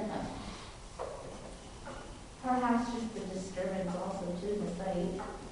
Is there going to be a change in grading? There's virtually no grading change. Can I ask a question to that point? I'm sorry. Can I ask a question to that point? Can I ask now? or And no? she's, maybe when she's done asking her And then- cross-examination, then you can. Sorry, I just had, I had some questions just about all of those things. The other thing is just obviously the zoning. It doesn't, we are up on 12 Mile Creek, so we're up on the hill. So it is completely above the tree line. There is, from the picture in that packet there, it shows somewhat of an obstruction, but from our vantage point, there is a huge difference between where the tree line is. And I actually was there for the balloon test. I saw the balloon test from my backyard. They do have a picture I can show you, but, and like this gentleman said, for a tree to grow, besides to mask that, if it's even possible, it would take a very long time. So, those are the only questions I have. Is that copy available from last meeting? We can probably get it to you digitally. I think I have your email address. Okay. Because I know, I didn't see it I saw discussion, but I didn't see any further information in the minutes, so. So I can ask a question? Yeah. So if you're not, I mean, Oh, so you mentioned when she asked the grade question, you said there was minimal grading going on. Looking at the topography maps, it looks like it's about a 20-foot elevation difference between the parts where the tag's going to sit. So what is going to be the elevation point of the base of the tower? Right at the tower base, how it For sits the now. concrete zone. Yeah, how it sits now is, I think, what you're asking. What is the elevation at that point where the concrete? Oh, you want the actual number? Let me look.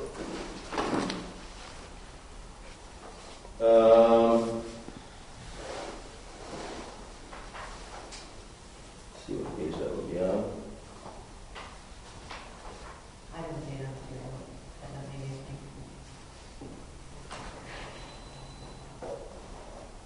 Is that in our FAA report? So it's on the line. Yeah, do we have the 1A in here?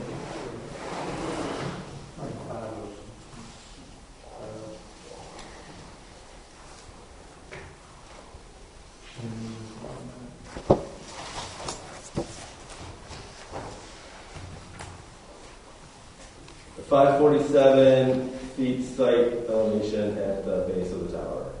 746 above mean sea level. At the top of the tower. So the base of the tower, again, the elevation is what? I think 547 if I'm looking at this. This is in the packet, it's the FAA no hazard determination.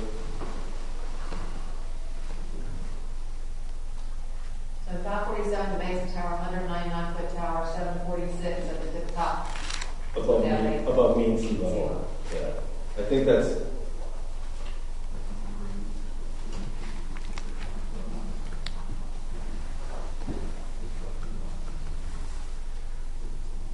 Okay. Yeah, there is a little bit of a slope, but we don't.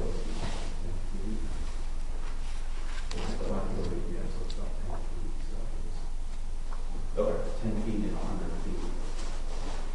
feet. Yeah, there is a little bit of a slope in the compound area, but it won't. The disturbance will be minimal. Well, yeah, so it wasn't just the ground disturbance, it was actually that elevation, like, we're remote land. Right. The grading was what I was asking for, so 547 will be answered. Okay. I have a question. How tall are the utility poles in that area? The trailers, like how tall are those guys? I think we determined they were 140 feet, did we not? Was that in the radio frequency package? Yes. They're also at the lowest point of the land, not either of the hills. Can y'all see those from your houses? I It's have tippy a top of picture. Can you see those, Mr. Highway, from your house? Yeah. And they're not lit up. So it's hard from this picture because it's in the foreground, but this is the electrical tower and this is in the foreground. So these are almost, they're the other ones that are on this side are obstructed by trees already. You can't see them, but this is up on the hill. Can you know it? Yeah, sure. Yeah.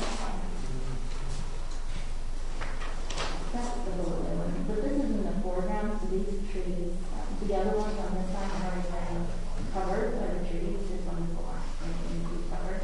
But the balloon will roughly be about the same size as that. No, this is in the background. So when this comes up, this is still going to be, because it's closer, this is going to be growing. But I'm talking about the actual structure itself. Is what? You said to have a picture with the balloons. So there's the structure and there's the balloon. So they're going to be about the same height. No. No, they're not. Because right there, they look like they're at the same height. Roughly. Yeah. There's about a 40-foot difference in elevation from where the towers sit and where they're and then that elevation goes up another Yeah. Not apples to apples. 60 feet maybe, right? There's 140, 160, or 60. So you're looking at 90 to 100 foot difference in the top of those two. That probably won't be that much. Let me see. Let me make sure I'm doing that right. If that picture looks like they're going to end about the same. Oh, no. No, there's no way. You can do the math, it's not possible. Yeah, and the drawing that Faulkner provided, or the picture, it's not a very, I mean, that gives no perspective of what this is going to look like. Because, I mean, if you're standing right under a tree shooting up through, I mean, come on, it's like, if you get back, you see over the trees. So the shoot they did was useless, and I feel like it was almost an attempt to deceive what this is going to look like. I wouldn't have even offered that picture. It was very deceptive in what this is going to look like. And if that's where you're judging this from, you're going to not see it. And then when you're going to come out to my house in a year, you're going to be like, oh my goodness, I had no idea. Was anyone able to witness the balloon test? And could we give our addresses so that you could see it from our in real time? Could we have them with the balloon test? Yeah, come. I mean, I love that. You Like come out in and this visit. picture, it's very different when you're actually there. And like as you're coming down our neighborhood, if you look straight down our court, like then the tower, the electrical tower's here, and then the cell tower is right smack dab in the middle. From every different perspective, offers different ways that looks. All right, so we have our next public comment speaker, and then we'll circle back. Say your name and address for the record. Sure. I'm Emily Sarkis. I live at 2005 Perry Pond Drive. If you look at this picture, this road is Perry Pond Drive. And so if you haven't been out to any of our homes, then you probably are not familiar with the topography. But that power line is at the lowest point between two hills. So when you go up Newtown this way, the land gets higher, and when you go up towards our houses, the land gets higher. As the gentleman pointed out, the power lines are 140 feet, and the cell tower is 199. The cell tower is starting off at an even higher ground. There's no way that those equal the same height. So we're talking a big difference there. I also think these pictures are very deceiving. As this gentleman mentioned, they have one picture through the trees. And then they have all these green push pins, which don't really look that terrible when you look at a picture. You just see a green push pin. You don't actually see what this looks like from our house. So I know we're probably not supposed to talk about real estate value, but it's a reality that we all live. This is something my husband and I have worked for our whole lives, just as you've worked for your house, and just like everyone else around here has worked for theirs. We did not buy homes in neighborhoods that were next to cell phone towers like in Verdisum Province. We had houses that fit every need, and they were right next to a cell tower, and we spent more money for our family to get away from that. We can talk about safety, proven, not proven. I'm not going to take the chance with my children, so that's why I paid more to build on Perry Pond Drive. The balloon test was seen. It looks horrible. And I understand that you guys are suggesting that they put a light on because we're so close to the airport. And I respect that. That makes sense. But this gentleman, who's actually a lot calmer than I would be if I lived across the street from there, put out some really good recommendations, like, could they make it shorter? If it's shorter, do we need to have it lit up? That's a really good question. For one person digging financially and a bunch of us to lose financially, it makes me wonder, why does he get to do that? Why does he get to be the one person to benefit financially? All of our real estate goes down, or a public company, or a company to profit, and it's not even zoned for that. So I would say, if you could talk about, I would say, I would deny this flat out. I would request that the council deny it. If you can't deny it, please do think about what you would do if you lived right near this and you made decisions on where to live for you and your family, to make accommodations to either move it, make it shorter so we don't need lights. At least at night, it's not lit up. The power lines, which are significantly shorter, are not lit up at night. You don't drive down a road and see obnoxious red lights. And if you want to see obnoxious red lights, I invite you to drive through Inverness on Providence. That is a neighborhood we did not buy in because of the lit up cell tower. So I invite you to please drive through there at night and take a look and ask if you would want to live there. And then if they do another balloon test, I would ask that you please do come to our street and eventually anyone else who lives around there who has concerns and evaluate it from there. So again, it's not zoned for that use. It's for a private company. It's not like someone's trying to build a farm for their family and consider all the other families that are affected. Excuse me. Yeah. On this drawing, subdivision lines, where this first subdivision here? Yes, so this first pushkin near the number 5, I am the second house in. So I'm at the top of the hill. I can see straight over the trees. So again, this is Newtown. This goes down a hill. There's the electrical lines at the base of the hill, and then Newtown comes back up. Have you guys driven through there to a valley like this? Okay. So that pushpin is obviously much more high up than the power lines are in general, and then of course they're shorter, and they are not lit up at night. Thank you. Yeah. Thank you for that. Location is identified. All right. Come on. Okay, so our photos were done by an engineering shop, the same shop that did the engineering drawings. They are engineered to scale with actual widths and heights and vantage points that you would see from that spot. Trent, I would caution you about this, your photos then, not that you did a bad job on it, but how did you do the scaling and the width of the tower? So you're about the same depth as the tower that's existing across the street, and I took that height and I brought it across, raised it to the elevation of the ground. Right, but I mean your red line here. How big is that? Yeah, it was quite interesting this morning, sitting there with a cell phone and trying to do this. I couldn't get my iPhone to do the measurement, but no, I admitted it was not precise. And I think, though, this is how I see it coming out, and I think that's a lot different than their drawing or their photo. So I think it's worth a look. There's a big difference here. But you're not an engineer, are you? No, I'm not. You're not either. No, I'm not. And I love that argument. I hear that argument a lot from lawyers. It's kind of an interesting argument you make. And by the way, the 96 Cell Tower Act does not give you the right to threaten the city council. Yeah, you did. Guys, seriously, we'll talk to each one of you separately. We'll talk to I thought he was asking me a question. Yeah, I know. We shouldn't allow it. We should allow you to speak. We should allow you to speak. We should allow you guys to. Well, if he wants to present evidence, I mean, I haven't. Yeah, I understand that. Let's be civil, gentlemen. I just suspect that this is not scaled properly, would show it is not scaled properly, and I would caution against using it as evidence. Any questions for the applicant? I do have a question.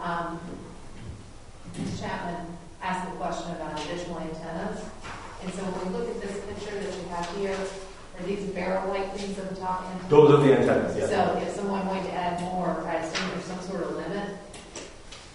This- Circumference of how many you can put, or how many Well, you get? it would be, so those would be the Verizon antennas, and then you drop down 10 feet for another array.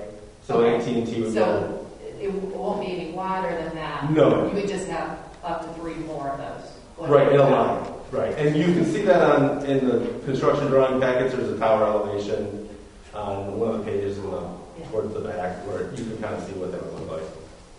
And I'm sure you've seen towers with multiple sets of antennas on them. Yeah, I just wanted to understand in this particular Right. circumstance. And the other thing I would caution against is when you're comparing a 140-foot structure to a 190-foot structure, on a vantage point from further away, your line of sight, at some point they're going to look very similar because of the depth and the distance between the two. So, for the record, you're not in favor of relocating the tower anywhere else on the property? No, sir. Can I ask them a question? Let me go through my list here. Are you in favor of lowering the tower? I could go back to the radio frequency engineers, but this is, from their testimony, this was the height they needed to solve their network problems. Well, I know you said that this was not necessarily a problem area, but this was going to offload some of the surrounding towers. So I'm wondering how much the height, how critical the height is. The height, as far as I know, the height is critical. And they were here. And do we have any representation here from Arrow Plantation? Okay. So. I did submit all of our written correspondence with them. No, I understand. Based on the image that I've seen, though, we're significantly far enough away from Arrow Plantation on the map that I don't think a 200-foot tower or less is going to be that big of a deal. So I'm leaning more toward not having a light on the tower just for the immediate neighbors and their preference.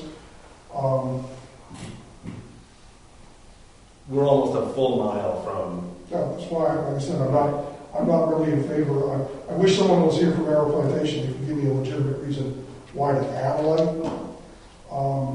And that was why I asked the question, if we mandated the light with the tower, would be going up higher. What was the date of the balloon test? Do you know that? It was within the last 2 weeks, I think. I don't know the exact date. Okay. And overall, I have to weigh the benefit of the residents overall. And I understand that the landowner is also a resident, and that he shouldn't be necessarily penalized for what he wants to do with his land. But the detriment to residents as well. I think residents will benefit, I think, from being able to get a better cell service, but at the same time, the immediate neighbors probably not necessarily want to say that they're in favor of it. I do like the condition of keeping the current tree line and restricting that not be something that's cut down, just to keep as much visual buffering as possible.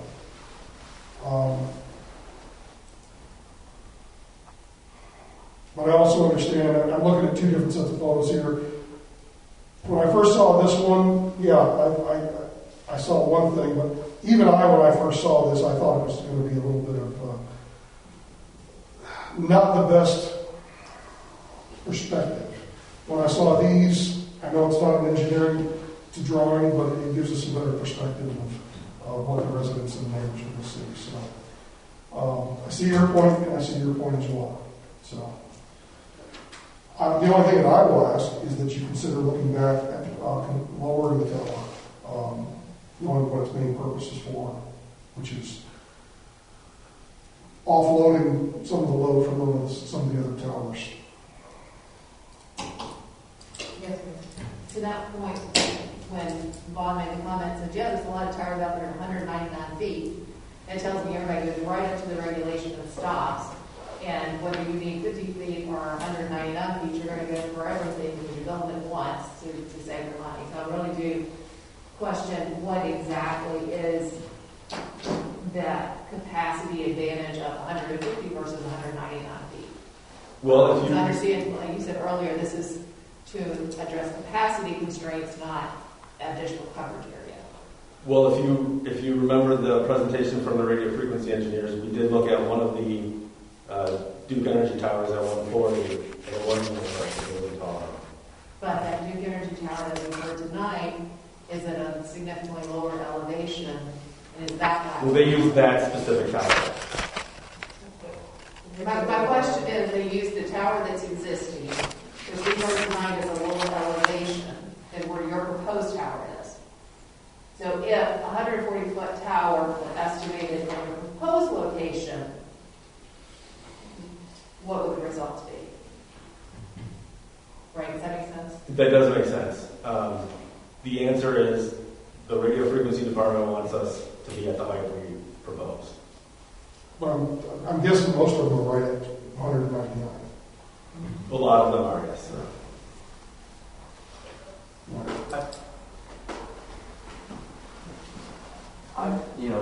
John Yagley with Chase Real Estate. We do site acquisition work for Verizon all over North and South Carolina. And I would say that we will maximize the height in the jurisdiction typically because RF wants 225 feet or 250 feet. And a lot of the requests that we get are for more height. So we are constantly trying to, work with them to find that ideal spot. And they don't just say, we want, I'm working on 3 or 4 projects today where I've turned in things to them in jurisdictions that are, have 199 foot and they want 250 feet. So, yes, we are, in this case, up against your height limit. But we definitely have plenty of search areas where we've been rebuilding 140-foot towers, 150-foot towers. David works with me. We both do this, and if we can get up, if 150 foot gives them the coverage that they need, then that's what we would propose. So in this case, we knew it's a delicate situation. We know we have a lot of people that are concerned about the aesthetics. So we work with them, and this is what they've come up with. Well, that's why I asked the question if we were to mandate the light, whether the tower was going to go up even higher.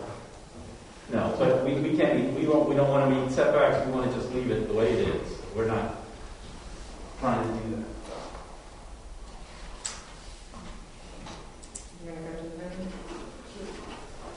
that. David Betts with Chase Real Estate. One of the other issues is, as you add more carriers, it becomes less attractive to the other carriers. So the issue with today may be, let's say you guys push Verizon to go to 170 feet. Well, that means that the next carrier goes to 160, and then the next is 150. And before you know it, it's not a viable tower anymore, which goes against the intent of the ordinance, and that is you want as many carriers as one. If you're just adding on down below, you still have the top rung at the same top rung. How does that make it not viable anymore? Well, if we start 30 feet lower, then the bottom rung is 30 feet lower too. Okay, but it's still viable for the top rows? It means it's not as effective for other carriers to be able to broadcast the signal out across the topography of the land. Or does that just affect the landowner? It affects the village of Wesley Chapel because the citizens will now have more petitions for cell towers. You'll have more sites. This way, you have fewer sites. The reality is, in the long run, when 5G hits, all the people that live nearby are going to be wanting better service, and that's just the truth of today's market. And this tower is going to help facilitate that. Anybody else for the applicant? I have a question. Okay. You did a balloon test, I'm guessing, because the council asked you to? No. Or whatever reason you did it. Is there a reason why you didn't submit pictures of, besides this one from the street right next to it, is there a reason why you didn't submit pictures from all these point of views and you only just put 3 pins on here?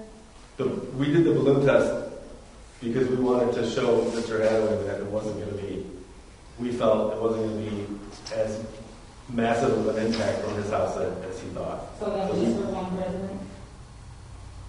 Well, I mean, you weren't here at the first 3 meetings either. Well, I didn't hear about it.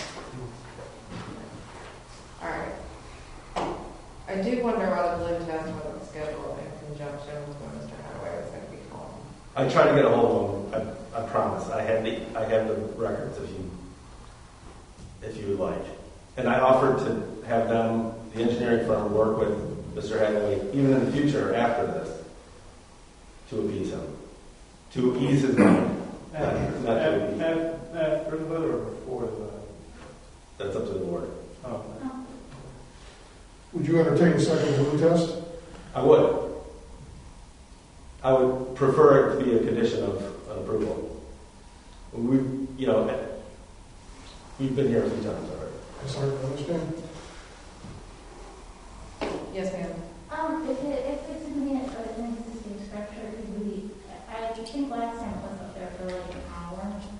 Could it just stay there, like for 24 hours? Because if it's going to be an existing structure anyway, then the balloon being there versus the structure being there would be more impactful. Yeah, I think they. It's not that easy. The balloon Yeah, around in the wind a balloon being up in the air 199 feet is not as easy as you think it is to maintain for a long period of time. So if you're going to be scheduled, publicized to all, and could we invite the council to come to our locations and see it? I mean, I don't think I ever said that nobody was going to be able to see the tower from any angle. Sure, that's what I said. But the visual We did have a real estate expert that testified under oath that this would have no negative impact to property. Who was that? Michael Berkowitz, he was here, Okay. and he submitted a written report, and he's. Who do you work for? Well, we paid him. He works for himself, but we hired him. Well, I think the facts are, besides the tower, there's also the high power lines in the area, and I don't think anybody's going to object that the reason those are there is so we can have electricity. I think the same argument can be said is the reason we have cell towers is so we can have cell phones, or at least you guys can. I can't. So the question is, what's in detriment to the residents of Wesley Chapel? Because I hate to tell you this, but I put the residents of Wesley Chapel first, I put you second. But at the same time, I see the advantage of what to provide to the residents of Wesley Chapel. But I also want to take into consideration the immediate neighbors and their concerns. So, personally, I'd like to see a more detailed, only because we have two different ends of the spectrum on this existing photographs. I'd like to see you consider doing a second balloon test and maybe get some more information. And I hate to slow down the process with that, but at the same time, this is not the first cell tower we've approved as a council. This is the first controversial cell tower that we've approved as a council. And I want to make sure that everybody who has an opinion gets a chance to express it. Yes, ma'am. What subdivision did you say, because I was trying to look at the subdivisions. Oh, sure. It's called Cavaillon, Cavaillon. Everyone will pronounce it differently. So. I was just wondering if it was one of the ones Mr. Berkowitz looked at. Was it in his packet? Oh, no, no. I couldn't say it was subdivision. I did have a question, I guess, because maybe it's in that zone where a lot of things get washed away, but a lot of our neighbors have not seen a handful of times the zoning change signage has been out there. Most of the time it's not there. And I don't know if it's because, I don't know why it's not there. It's told me to look for it. I couldn't find it. It's not There, on there. there's not, a sign's not required to be out there right now because the hearing was continued. There's no additional advertising is required. The sign was out there for the planning board hearing, and then it was probably removed for between the planning board hearing and the council hearing. It was back out, and then once the council hearing was begun, that DOT could have come along and done something, I don't know. But there's no additional requirement for advertising since the hearing was continued to this month. Any other questions? Could you give us an overview of what the Telecommunications Act of 1996 requires? Yes. If at first it says the siting decisions are still municipal decisions, but if there's a prima facie case that additional services are needed in the area, then any denial has to be in writing and based on substantial evidence on the record. But that's for need, not extra capacity. That was just for need. If I may, the business needs of the entity are not per state statute a matter of the concern of the council. I can read that section. A local government may not require information that concerns a specific need for the wireless support structure, including if the service to be provided from the wireless support structure is to gain additional wireless coverage or additional wireless capacity. A local government may not require proprietary, confidential, or other business information to justify the need for the new wireless support structure, including propagation maps and telecommunication traffic studies, et cetera, et cetera. So their needs are, according to the legislature of the state of North Carolina, their needs are their needs, and they would. The assumption is that they need what they say they need. So. Say that last part again. What was that? Say that last part again. The assumption is that they need what they say they need. What they say they need. That's the summary of the statute. Essentially. So we did provide testimony under oath from radio frequency engineers that work for Verizon Wireless that there was a need for additional service in this area. Any council thoughts? I think what the immediate neighbors who are going to be affected by this are saying is, and please correct me if I'm wrong. Sorry, forget your name. Trent. Oh, I'm sorry. Trent, I think what you're saying is you're not against the cell tower.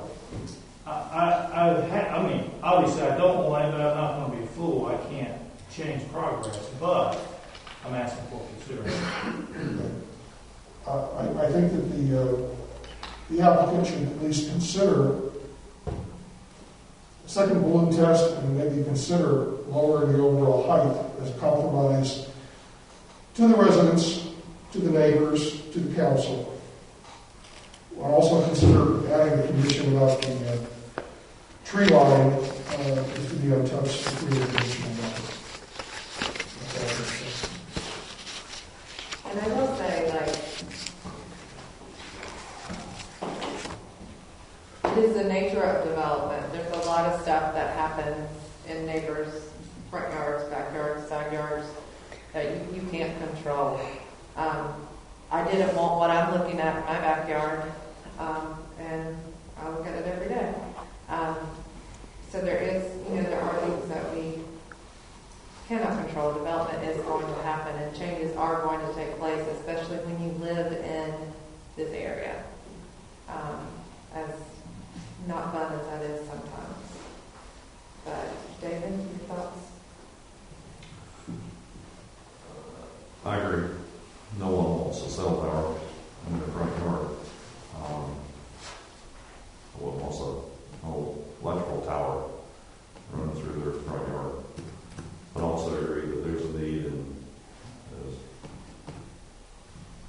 as already been stated, this is a need.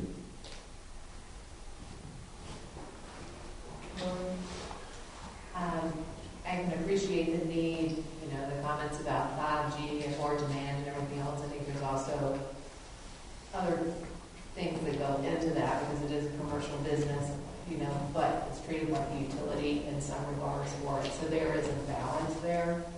And I do think it's important that we are considering this, and the fact that it is so tall in that area in the elevation. I understand the concerns for the visibility, particularly if the electrical towers are at a much lower elevation. But it was stated to be relatively close to those to try to keep from having, you know, as you go down the road, things after things. And in regards to the height, I would like to see it a little shorter. That would be great. But at the same time, I would hate to go so short that next year I'm having the same conversation for somebody else because we need another one. And that's another piece of that balance with it. So it's one of those things that I don't think there's a great place in any developed area to ever put utilities that were not envisioned before houses were built.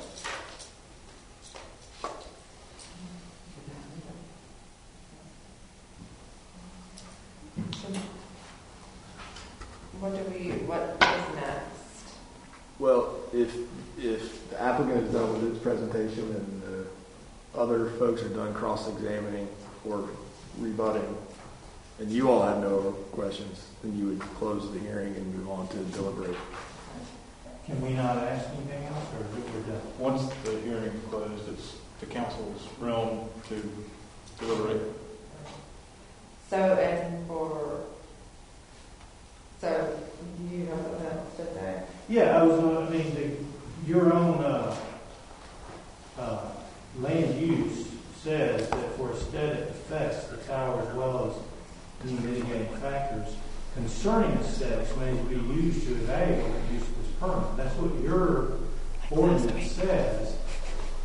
He's using this power of this act from '96 to almost say, I dare you to say no to our signs, and in your own ordinance, that act has to submit to the city's ordinance. You have the power to say no based on aesthetics. So you don't have to feel threatened and pushed for this. And what's wrong with having multiple shorter towers? It costs them more money. Okay. But what's wrong with that? It's a better looking city than to have tall towers everywhere, and they would desire tall towers and fewer towers. I say make them spend more money, put more towers. Sure. That is it. Oh, I guess, I wish I would see the information about co-location, but what if this homeowner said, didn't agree to the lease, then where would they put the cell phone tower? Because if it doesn't need to be there, because if the homeowner said no, then it couldn't be. We have a lease for this location. Well, then, but I mean, if they said no, then where would it be? The lease has already been signed. That's all. It doesn't have to be there, because if they said no, then you couldn't just. So he's saying they already said yes. So that they already signed the lease. And then it can, like he was saying, you can say that it's not in harmony with the area or your comprehensive plan, which in Salem was able to successfully fight AT&T just on that basis. And next, do you have something to say? Yeah, I just want to echo what that gentleman said over there, which is that, I really do think you do have the power to say no. I know he is using some powerful language up here, but I think we do have the ability to say no. We all have perfectly fine cell phone coverage. This is about capacity. This is not about me. We're not like in a dead zone. This is extra, so they can make money and the landowner can make money. And I do ask you that should you consider this tower to please strongly consider dim lights, as that makes it 1,000 times worse than regular lights.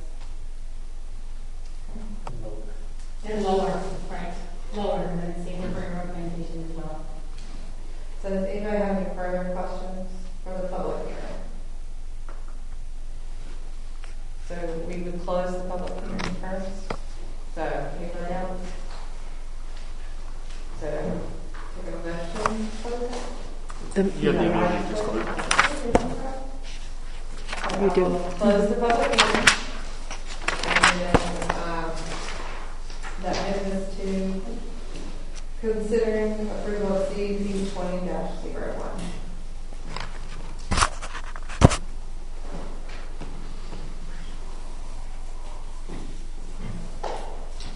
I would make a motion that we approve the cell tower with the condition of, well, what I'd like to do is do a second balloon test, but I'm not sure that's going to change my opinion on this, but what I'd like to do is approve the tower on a smaller scale instead of 199 feet, only do it 150 feet, with the condition that there be a tree line, condition to keep the current tree line, act as a buffer, and specifically not to have light on top. I don't know if we can do that. Can we tell them that they can only go up to a certain height? The council can place conditions on the approval that are intended to address the impacts that would be created by the tower. If the evidence that has been submitted to you, from that evidence, you have determined that the impact to the surrounding area would be such that it would be lessened by a reduction in the height, and that's most likely within your purview.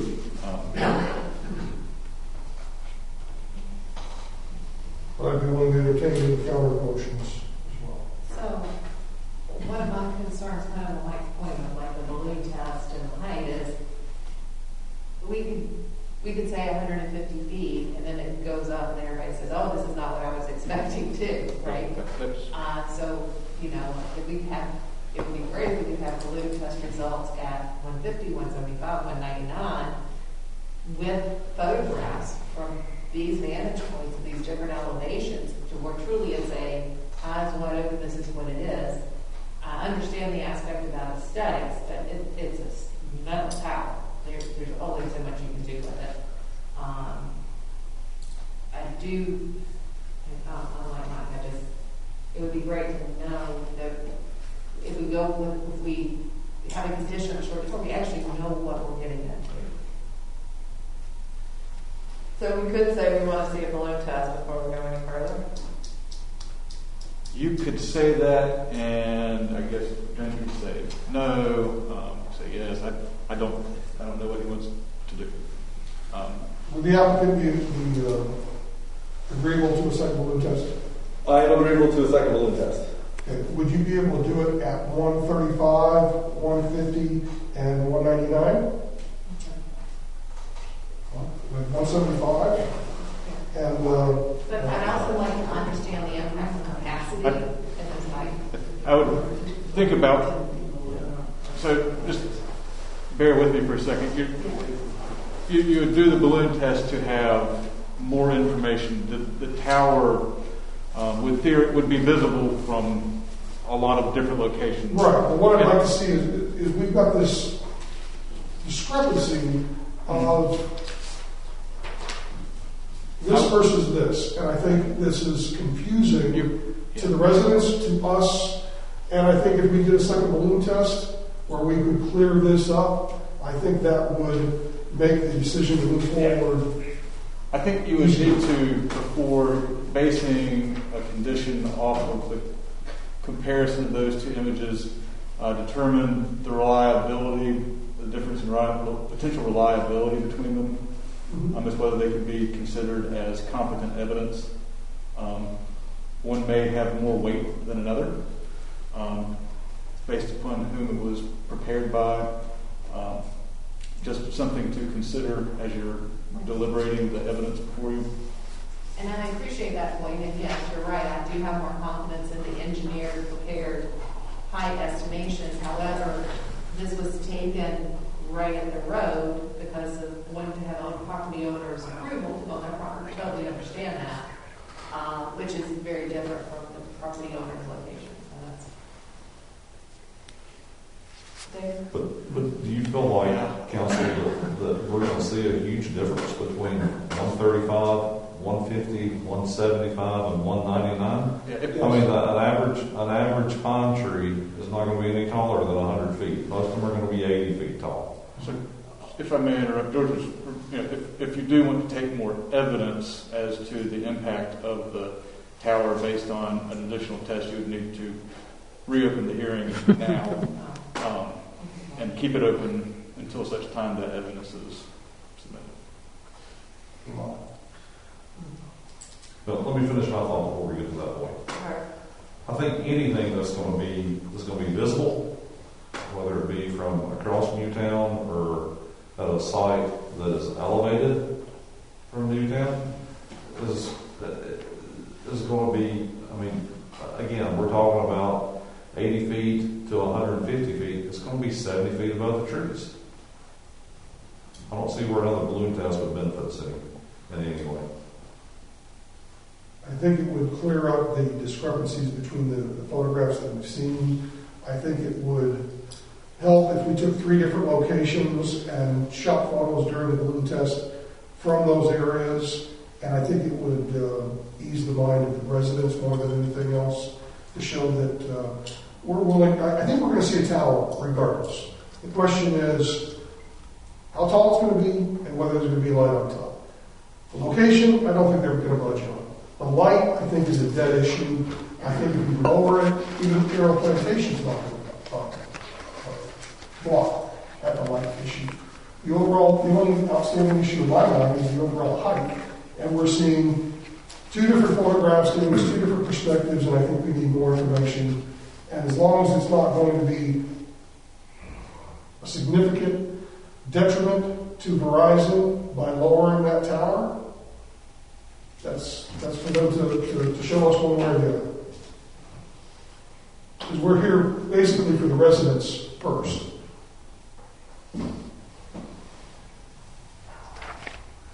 Okay, so at least 2 of us want to see more evidence. So I'm going to open the public hearing again. I think I would make a motion. I would have Motion council make a to motion. open the public hearing again in the aspect of gathering more information. The applicant said that they're open to a second balloon test. I'm sorry, who second? Thank you. Okay. So what I have heard, to summarize, is that we would like to see a balloon test from 3 separate locations to see the impact of the aesthetics to our community.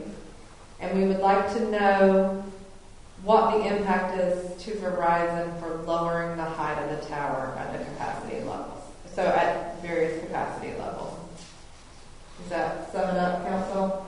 Right, so if we were to say, instead of 199, 150, tell us what the impact on the capacity is, but let us also know from higher vantage points, photographic evidence of the balloon test. Because I do think there's an item here for the residents, it's particularly those surrounding it, to have some idea of truly what this is going to look like. And to David's point, yeah, it's going to be this tall toothpick sticking out no matter where you put it. But is there something that just falls a little closer to the trees that looks a little better? If there are specific locations you would like for them to take photographs from, I would probably make that known as part of the request. I would recommend that they be public. Well, one definitely want to be from the neighbor immediately across the street. You said that would be public location. Mr. Hanley can agree to do that, but if the applicant does not have a right to go onto his property to do But that. in the subdivision, they have the right to be in the street. I assume that's a public street. I do not know. And can it be at the top of the street, not the bottom of the street, so they don't drive down the bottom of the cul-de-sac and say they did it? Yep. So we would like. I agree with permission to be on my front porch taking this photo. Okay, so one location is Mr. Hadaway's porch. 2 is the highest elevation of Perry Pond Drive. Is that one? That's correct, yeah. Wellington? It's unincorporated. And then the 3rd. Do we need a 3rd? I kind of recommend going to the house of the property owner, and you'll start to see why he's picked this spot. Well, I don't think anybody's arguing that he's picked the best spot for him. I think that is understood, and anyone would do that. It looks like the Weddington Trace neighborhood is also affected with the sightline. Is that the Oleander? Yeah. Are they in Wesley Chapel or are they in unincorporated? They're in Weddington.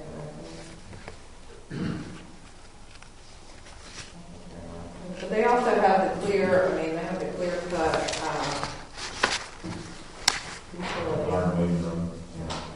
How about from the intersection of Jefferson and Newtown?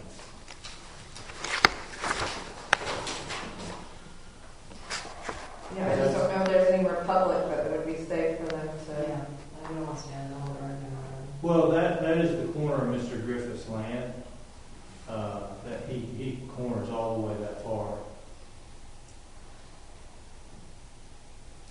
Well, we got two to the north, let's say one from the south or from east or west. And there's not much to the south. Well, do it from the school.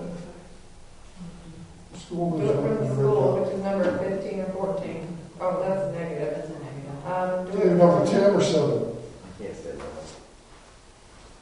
or 8 or 9 if you want to get closer. I'd say 12. I'd say point number 12. So we're talking about 1, 3, and 12. No, 1, 5.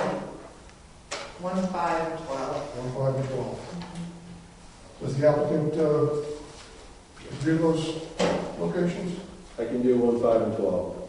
Okay. We have recommendation as far as what day, what time, what, No, I assume it's going to be whenever we can get it scheduled. will you advertise it? I don't know. I don't think I can do that. I would like to be notified, please. I will email you.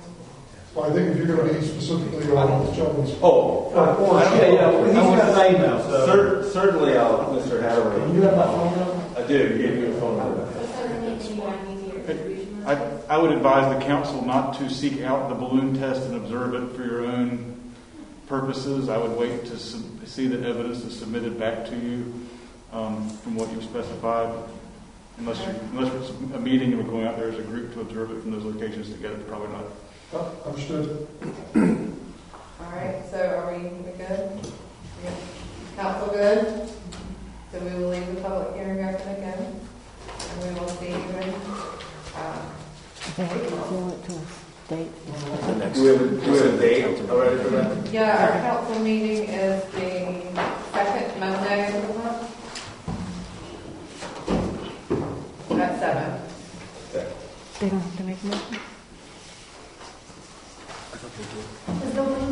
Did you make a? Oh wait, I'm sorry. You're right. You need a motion to resume the public hearing. Continue it. You made the To motion. continue. Okay, To so now we open. need a motion to continue the public hearing to April the 12th at 7 p.m. So motion. All in favor? David Dunn. Thank you for your time. Thank you for working with us. It says a lot. Okay, so that gets us to item 10B, which is our closed session. I need a motion to Motion to go to closed session.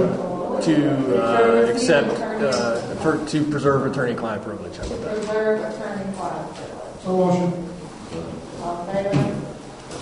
It's going to be weird, but I understand it's always. Who's wrong with that? Closed session. I don't think so. So, operating procedures, I don't think we need to change anything right now. Everybody's still in the process of getting vaccinated. Mike, did you get vaccinated yet? Did you get vaccinated? Good. So, we're all in the process of getting vaccinated. So, Just note that even though we might all be vaccinated, we still have to follow the CDC guidelines. but, you know, not everyone is getting vaccinated or eligible yet. Performance evaluations, we are supposed,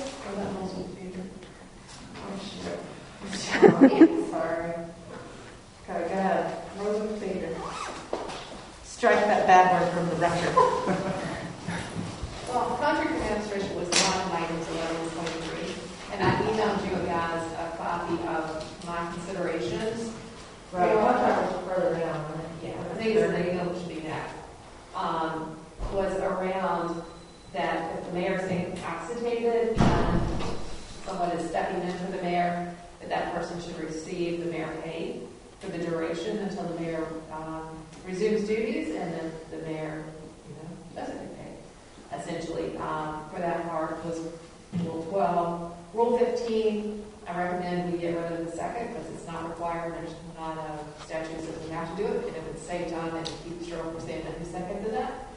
And I will then, say, though, that council talked about that before, and they decided, especially in light of some of the more recent councils who would propose stuff that no one else supported without giving a second, it just died.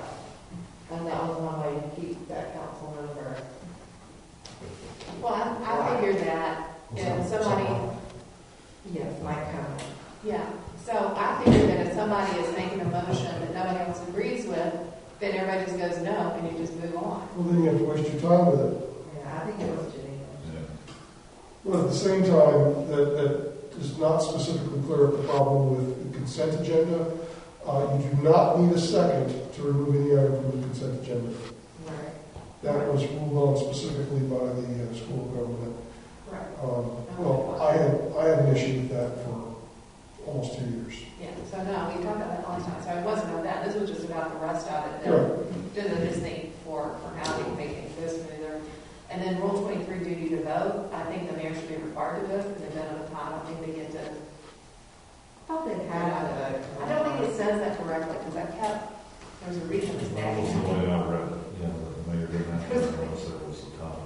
Right. But there have been times when we've had a controversial And they don't. decision, and I've asked that the mayor's vote be read into the record. And we've asked them to vote. That hasn't happened in a while, because we've been all pretty much unanimous on everything. But there were some issues that we needed to know specifically where the mayor sat on issues. So to me, it was a net, and like I said, that has been, we've heard and stuff, so. Just to make sure that we didn't end up in a situation that the mayor say, well, that's not politically good for me to say that. We saw. Uh-huh. And my comment for number 12 is, so like specifically when the mayor declares it, I did make sense. When somebody has to step up and they're not paid, and we do have a letter from the mayor saying she's not on her pay until she returns to her duties. Does that need to be in the form of a motion to accept that? I don't think so, but I'll double check with George. I don't think so. I think we just needed a written statement from her. Yeah, George said the letter was good. Okay, thank you. So I'm okay with 12 and 23. How do y'all feel about 15? I think we need a second. So,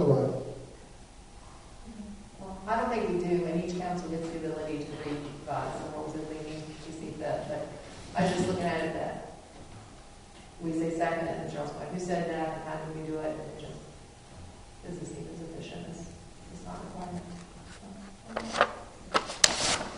And so for the next meeting, we'll do 24 through, I think contract can move by 29 or 30. It's coming, I like I said, I think it's in the next section. Because I actually reviewed 230, so I was thinking about that. What we're talking about. Well, when I saw it, it So let's do from 24 to.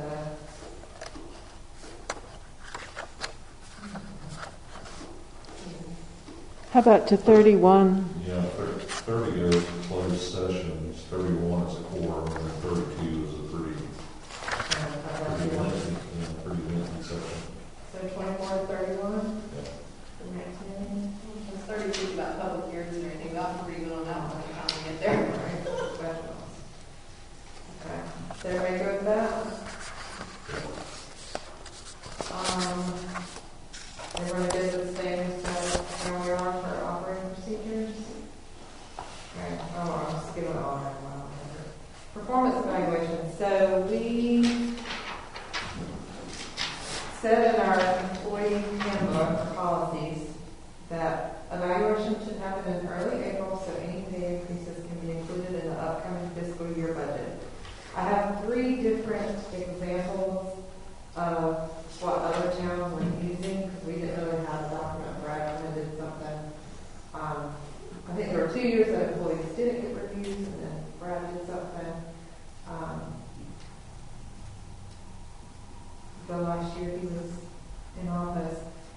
So if anybody care what the form looks like, I figured you of all people would probably also input on what form we use. I'm happy to look at it. I think the biggest thing is just making sure we have the opportunity to capture the employee's perspective and their self-evaluation as well as council evaluation of them and document both. Is everybody okay if Lori and I take the form? We'll let employees evaluate themselves and council. And we'll probably try to have it. We'll have it so we can present it to them in April so we can decide on if there's any pay increases in that. Yeah. So if we do the form, then how's the actual procedure going to be? Are you going to solicit us for input, and then you will aggregate all the input and use that as the portion? If that's okay with y'all, they weigh in, we weigh in, calculate it. Okay. All right. County workshops. Okay, I'm going to show y'all. So we have 15 minutes. It's kind of a open-ended. That is not the one I have. That's too big. I'm just going to show you on my little thing. Okay? Y'all can see, right?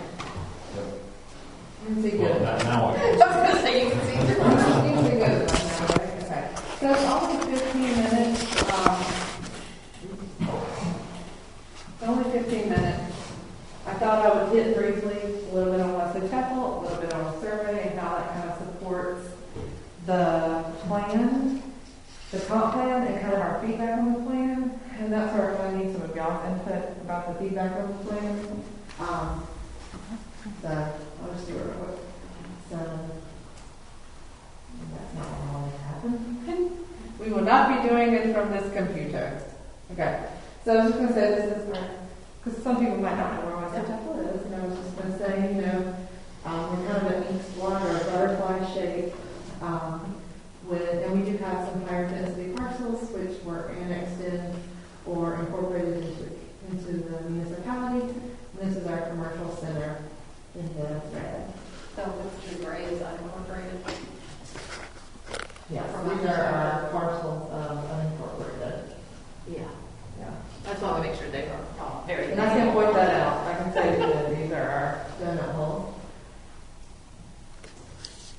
Just some pretty pictures. And to talk about how Wesley Chapel, our motto is that we are a great place to live and raise a family. Our population is roughly 9,321 residents, and that's roughly 6,200 adults. Our total area is 9.6 square miles, and a tax rate of 1.65 cents per $100. Our budget, because I think they need to know how much money we don't spend compared to other municipalities. So our budget this year, and we are a low taxes, low services municipality. We have planning and zoning services, we have Dogwood Park for our residents, and we pay for a sheriff's deputy. Do we know how many houses we have? No. The last residence number was several years ago, and it was like 26. I'm thinking 3,300. I think we get the last year's survey, last year's census results in September. Yeah. But I'm just wondering if we had some sort of inventory of the houses. So we'll get that with a comp plan, right? I think so. Yeah. Because I think that's a better metric than people sometimes is. And I can look at next year. Vaughn might be able to give it from the GIS. Amanda, I guess the question is, what is the general title of the meeting? I think it is to hear from municipalities their feedback. As it relates to water and sewer issues? As it relates to I think it's a...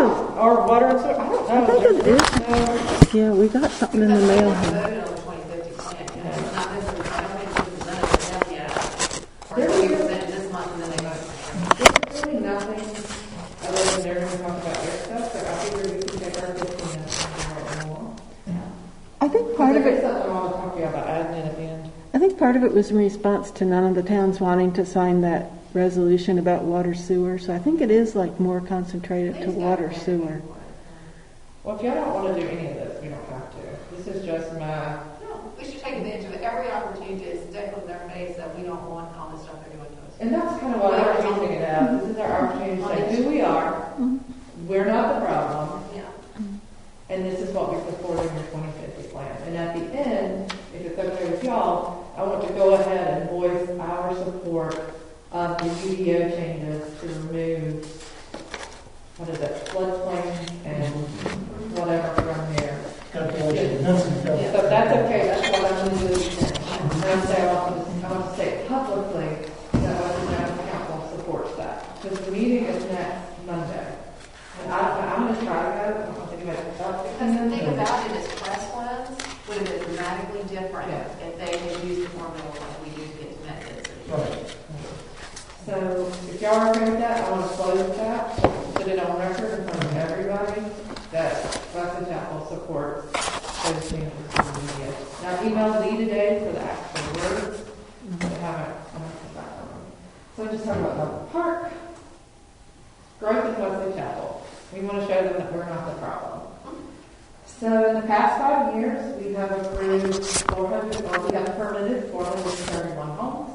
We've done some non-residential, including a convenience store, a medical building, natural gas substation, a horse stable.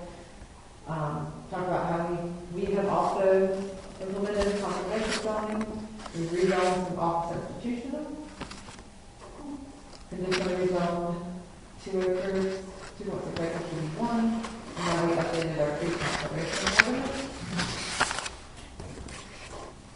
That we did a survey, and it was statistically significant, and we had a confidence level. This is where I tried to pick the stuff from the survey that kind of supported our view of what the comp plan would be, or what we like. Then moved to Wesley Chapel for good schools, our let's just say country, or rural field, lot sizes, trees for quality of life reasons. Overwhelmingly, our residents want 1 acre lots, or want large lot sizes, 1 acre plus. Residents also want our commercial center built out with small local businesses and restaurants. I thought I'd say really loudly, they don't want fast food, they don't want big box stores, and they don't want gas stations. The majority of our residents still were going too fast or fast, and that led them to list their top residents, their top concerns about growth. These are actually our Western Chapel pictures. And when asked what we can do better, well, our manager growth. We talked about roads and schools specifically with that? Yeah. Okay. So then we go to, this is our, I was going to say we are home to actually 2 elementary schools, both of which are at or over capacity. In our clusters, 2 of our clusters are at or over capacity. The Sun Valley cluster is not yet, but Mr. or Dr. McKibben actually presented to the school board last week and forecasted the results for the next 10 years. And the Sun Valley cluster will have sustained and continuous enrollment growth over the next decade.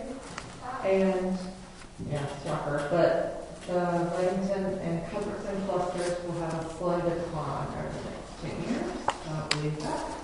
I was going to say we are very blessed. We have some road improvements on paper. However, we paid $275,000 in February 2018 for a roundabout that is continuing to push back to 2022. Motion to the railroad extension. Which is 2029. 2029? 2029. The last I heard was 2024. That is the start of construction, 2029. Can I interject something here? When I was here at the town hall at the Western Union County Alliance meeting, and I pulled Richard aside, and I don't know if you heard this or not, but my point to Richard was we seem to be approached every couple of 3 years from either the DOT or the county about intersections of roads that need to be improved. do is write it down on a piece of paper and make these lists. But we're not actually doing any of the stuff. Do you know what you're going to be doing in 2050? Do you know where you're going to be in 2029, Lori? What are you going to be doing in 2029? So, talking about this stuff that is 30 years out, or in some cases 2029, I don't care. I don't think our residents care what's going to be happening in 2050. Do we need to plan for it? Yes, but more, let's look 3 to 5 years out, and let's actually do something, and not keep making these lists that don't get filled.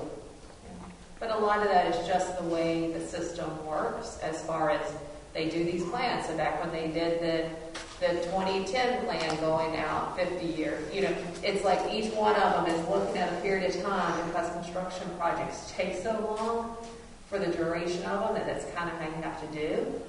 And we're complaining about here. Indian Trail actually did a bond to pay for widening Monroe Road. And they're coming up on the 10-year mark of that bond where it's going to expire, and they've done nothing. I mean, that was a municipality saying, we'll put our money where our mouth is, and bam, we did it, people approved it, and now we still have nothing. But I think that says everything right there about it taking too long. Can I jump in here? Because this goes along a very specific point that was kind of contentious when it came up a few months ago. We know the DOT is pushing things back farther and further and further. If the original plan for widening of Weddington Road, or the Ray Road expansion, was start in 2019, finish in 2020, then we were told it's 24. Now we're being told it's 2029. But we still paid and agreed to pay 20% of the overages for the Potter and Potter intersection. But I think our resident survey supports us doing that. Because Well, they would be willing to pay a tax increase to get roads fixed. But that's the problem. They're not fixing them. We're paying for it. They're not being fixed. I mean, Marvin said that they were already up $300,000 on their roundabout. And ask for more. And they still don't know what they're going to do. Right. So I will definitely not be sitting in this room in 2029 or 2050. So making these lists, pushing that far out in advance, doesn't make any sense to me. Even talking about it doesn't make any sense. The only thing that makes sense to focus on right here, right now, is what's going to happen in the next 3 to 5 years. More than that, you're just guessing. These are our numbers from DOT. So far, hopefully in 2022 we will get to roundabout. Or it does actually. These don't say they don't say roundabouts. They say improve intersections. So, but they can improve on like those super streets, which became reduced conflict intersections, which became no right turns on red because it created more conflicts. Just saying. Those are the type of things that are It's good observation. But I think it's fair to say when you're talking about this is that fact that we paid $275,000 and it should have already been done. And just re-emphasize that point, kind of Mike's point about the amount of time it's taken to see improvements compared to the rate of growth and improving new residents is very out of whack. And I think the 2050 comp plan says that. It says, we've got to stop, or the county has to stop approving things, and they want municipalities to stop approving them if your infrastructure is not there. But didn't you say that, and this is the perfect opportunity to throw this in, what you've done with Western Union County Alliance and what David's done, you actually got county commissioners to show up at those meetings and agree to stuff. That is huge, whether you realize it or not. I mean, you not only got them to come through the door, you got them to talk and agree to stuff. So I do think they're starting to recognize the power in the western part of the county. But at the same time, I think that just goes to show that they've agreed, no more zoning changes. No, and the fact that they've finally seen the light, that they're causing the problem, helps. But at the same time, you can't look out 30 years from now and say, this is what we'd like to do. It's a dog and pony show. You can't take and build water capacity and say, we got plenty of water, and go, oh my, we have no sewer capacity. Yeah, they have none. School capacity, water capacity, utility capacity like water and natural gas, that's the stuff they should be focusing on. And until the infrastructure is repaired, all the rest of this is just a dog and pony show. So. And that's what our residents said, loud and clear. Yeah. But I wanted to say, they talk a lot about rural in the comp plan, so I wanted to say that the majority of our residents feel it's important to retain our rural character. They want to see roads and intersections improved. They would like to see more greenways and sidewalks. They're talking environmental concerns, tree conservation, water quality, habitat conservation. They listed the most important issue for our region as high density development. And the majority of our residents feel it's important to coordinate with other jurisdictions. So that leads us to the plan. So this is stuff that I thought Wesley Chapel would like overview. And I don't even know if I need to say this. We are going to get to stormwater in a second, which is one of the things the meeting is about. But I'm like, if I have 15 minutes to get in front of the commissioners, this is kind of what I want to tell them in public. But Do you spend any time comparing what Wesley Chapel versus what Weddington versus what Middlesbrough? I'm not going to speak for them. Well, there are parts in here that say municipalities, but this is what, when I read through that 80-page document, I thought stood out as stuff that we would support and not be contentious. So, partnering with the county to address mutual areas of concern. And this is their words, I just took their words. County supporting municipalities to give them the ability to implement their own goals and visions. Rural residential zoning to preserve the rural character and building major subdivisions. Recognition and support of agriculture as a key industry. County develop parks, trails, and community gathering places in cooperation with municipalities. Fund transportation projects in cooperation with municipalities. Coordinate rezonings and road widening. Enact a policy to deny rezonings that add traffic until funded road projects are completed, and transportation investments. They listed. What do you mean by transportation investments? That was their. Public transportation. So that is the word that I took. They took. When I say transportation invested, when you read further in the plan, they're talking about a tax increase. So I didn't want to say that we supported a tax increase, because I'm not stupid. I just wanted to say that we supported investing in transportation, not necessarily raising taxes to do it. Okay. No, I see your point. Because I did not want to get into that at all. Because that's their own battle to get that quarter-cent tax increase or whatever it is they want. They listed specific regulatory changes, so increasing stormwater regulations to accommodate larger storms and to apply the standards to nearly all new developments, excluding those developing new homes on 40,000 square foot. Lowering density for major subdivisions of rural areas to increase buffers among streams and wetlands. Increasing the storm that a development is required to meet from 20, I think it should say retain, I don't know, I'll think of that. To meet a 25-year storm to a 50 or 100-year storm, require major subdivisions more than 8 lots and all commercial development greater than 1 acre to provide on-site detention, and initiating a county inspection for a number of stormwater facilities. I thought I could say something like Wesley Chapel has very strict stormwater rules, whatever the ordinance is, and are ours more or less restrictive than the county's? County doesn't have any.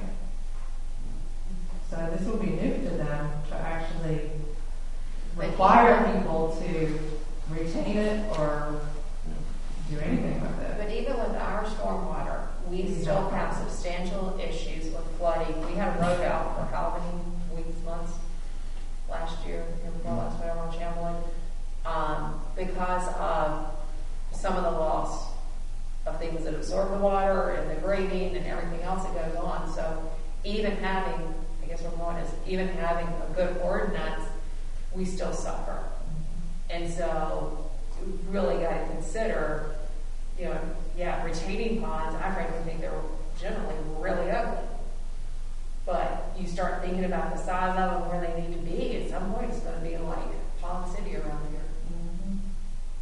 I'd rather do pond than house city. Well, me too, but I'm just saying. It starts talking about And a lot of West Chapel stormwater things, and I know because Cheryl and I talked about this, a lot of our problems come from these developments we've let annex in that don't have stormwater standards, and then are calling to complain when they don't have. They came in under the county, so. Yeah, I think a lot of our problems are annexing in new subdivisions or parts of new subdivisions just because they want to come in without looking at, do they match what we're after.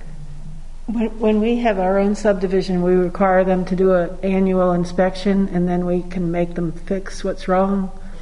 Something like Adelaide Estates, they have a stormwater pond, and we can't do a thing. We have no information how it was done. We can't require annual things. And as soon as the county hears, oh, you're in Wesley Chapel? Right.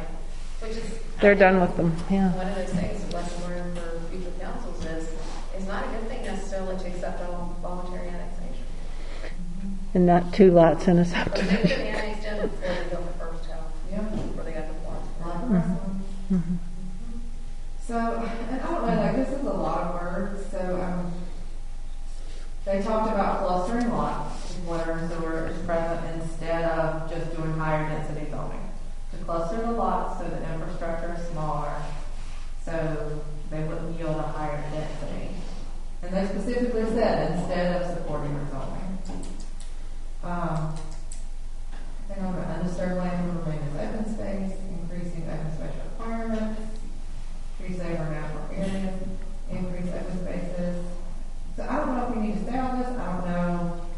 And then the next one was closing donut holes, so that's definitely something we support, because they're going to be, the plan is recommending that they have a resolution committee to not approve the upzoning that would increase density.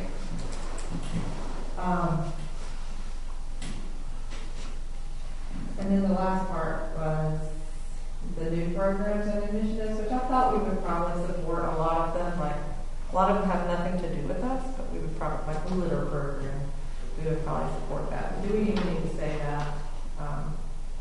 Like one was the Rural Water Authority. That won't impact us at all, but we could support like other areas who wanted to do that program for their residents. Question, going back to the zoning issue.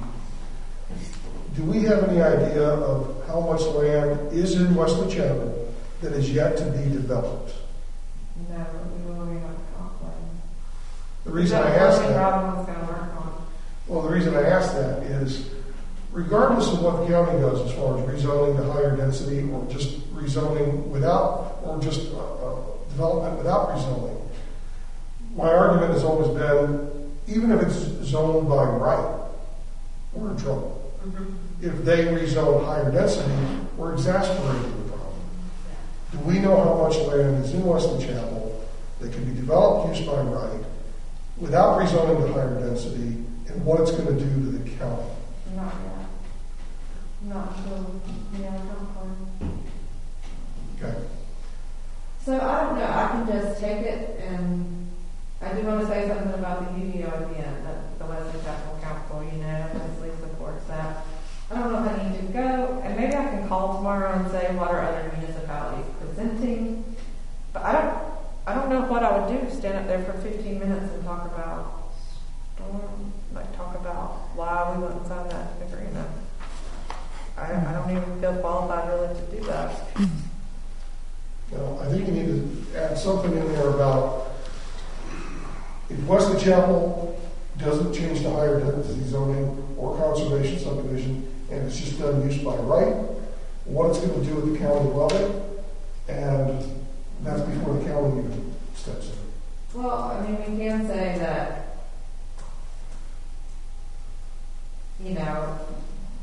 we feel like we're being pretty responsible in managing our growth, and typically we develop by right, and we don't, with the current council, we don't see Well, rezoning in our future. when you look at the village, the zoning by right, it should be R40. Are there subdivisions that are less than R40? Yes, they are. because they were annexed in after they were built by prior councils for whatever reason, good, bad, or different, as well as the fact we're basically blackmailed in to have a retirement ordinance that has enabled 3 retirement communities in our village, none of which we would have voluntarily gone after with such high density. And so when you look at it of like what we wanted versus what was pushed on us, and now get into the county who on our borders consistently or repeatedly disregards the zoning by right and going from R40 to R4 more than once. Hundreds of houses just right here with no regard for that. The planning board just gave a negative recommendation last week to the R4 zoning. Don't remember exactly the location, but we're waiting to see. It was over on Providence Road near the Autoville Car Wash. It's called Abington. Abington, yeah. They apparently are the same company behind Park Place. Yes. So I'll call tomorrow. I'll see what other places. It's due tomorrow for going to PowerPoint. So I'll call tomorrow and see what other councils are presenting. But I don't know what people are going to stand up and talk for 15 minutes if they're not going to kind of make their case or whatever they want to about anything. I was trying to think last time we were kind of like stop pushing things. I thought this was a chance to say we really like what you came up with. We think we could support. I think you're moving in the right direction. We want to be supportive because we've been very concerned about your past decisions, and they have tremendously negative impact on us. You can't say that. I don't understand why. What is that about? So I don't know. So we'll see what it looks like. Are you going? You're going to call in. If there is a call-in number at a certain time, because Thursdays are like our worst day. I'll try to find out. But I asked that we be moved to towns reverse alphabetical order. I asked that we be moved to the end because my son is having chocolate taken out that morning. Are we there as soon as possible? I feel like with the women relationship we've developed, the commissioners are expecting me to be there. And I feel like they're kind of expecting me to talk intelligently. I felt like I was a little pressure to show them something good in our 15 minutes. And I'll be there, but I asked that we move to after lunch. I think I'll probably be there before lunch. Well, as an incentive to get you to show up and be there on time. If you don't show up, I'm going to control you. Oh, God, I'll be there. But wait, I think that's a very unfair thing. No, I'm giving her to because I know she doesn't want me to go up to the podium and speak my mind. No, not your mind. You can go speak. So I'll follow up with them tomorrow, and I'll let y'all know what I said. The Western Union Municipal, and I guess probably why I was going that way too, was during our last meeting, they asked us to talk to our council about. I don't think Weddington is satisfied. I think they really want ETJ. I don't see that happening, and we've said that from the beginning. Are they in favor of the county commissioners in favor of ETJ? No. I would be surprised if you had said yes. So they asked us to come back to our councils and ask if we were satisfied with the changes to the 2050 plan recommendations.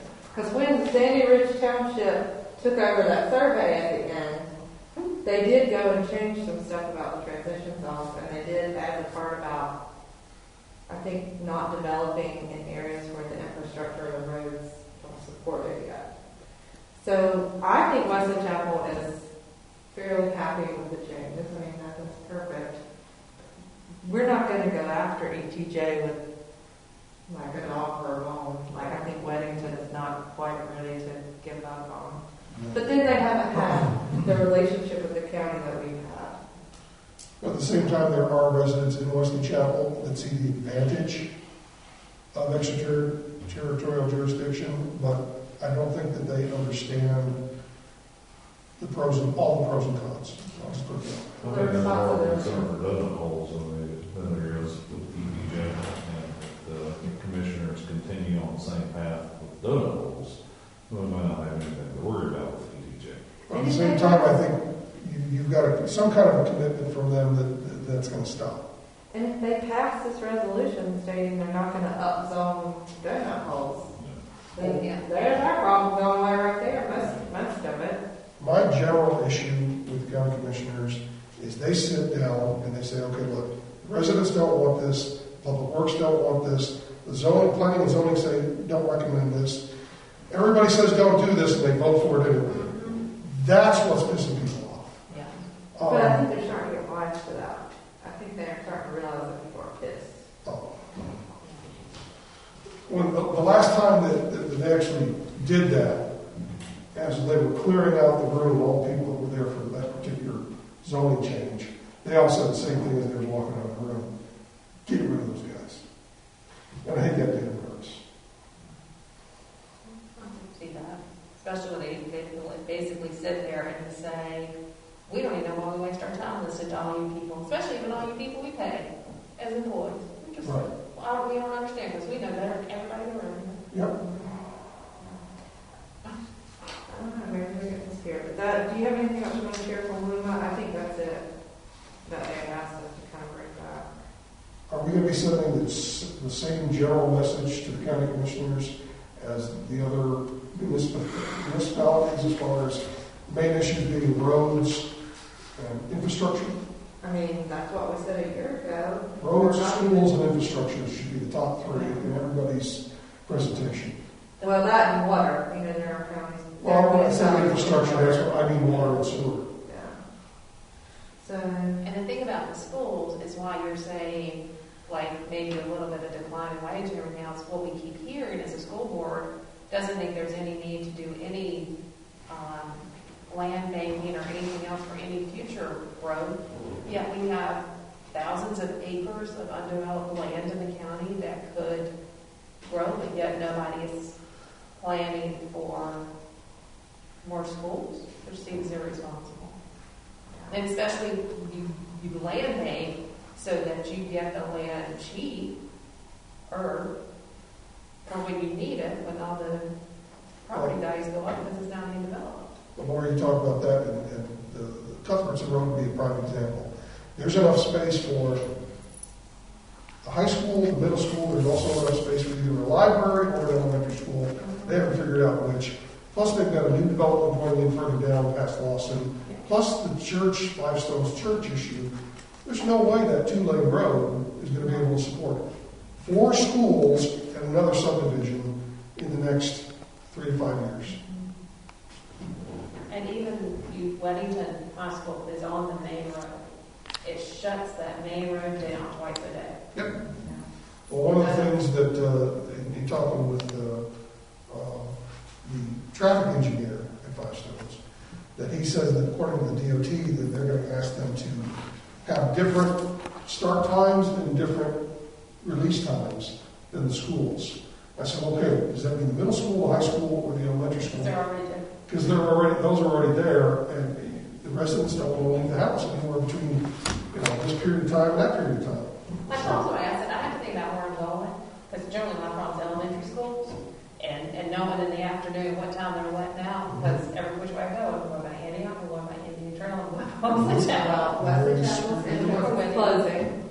This school board announced it last week. Which one? The 84 entrance to Wesley Chapel Elementary will be closing this year. And in May, they're starting construction on an entrance, a driveway off Shamwood. Let's tell you that.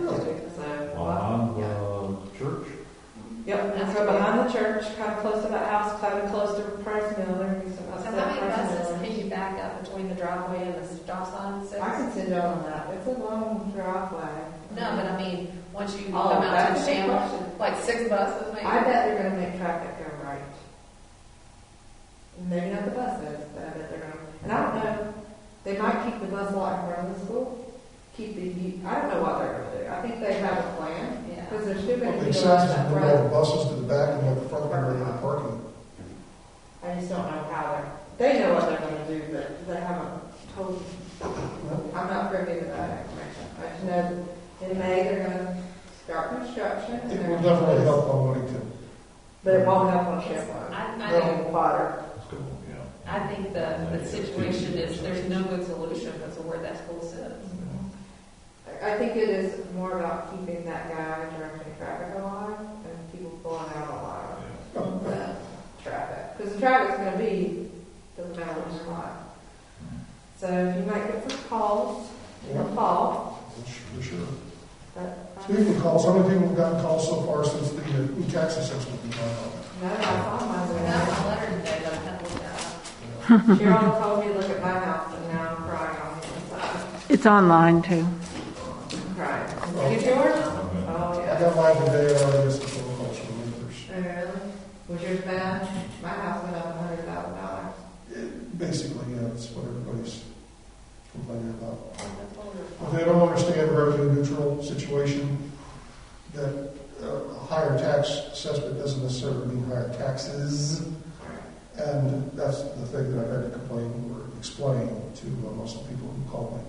Cheryl said as long as everybody's revenue neutral. I don't think Wesley Chapel residents have a problem. I don't know what the county will do to us, but I just don't want people with pitchforks come through the door when we're in the council meeting, thinking it's us. I'll also call Richard tomorrow and ask what he's expecting people to present. And if he says, oh, we just want you to talk about the water agreement. What's the main takeaway supposed to be for the meeting? Yeah, I'll just say, because we could always take what I've done and go and present at a commissioner meeting and say, we just wanted to share our own survey with you. No, I think the fact that you're not speaking with your own personal opinion or the council's opinion, but the residents' opinion, the 9,000 plus residents is what carries the most weight. So, but I'll call Richard and say, if this isn't what they want, I don't know.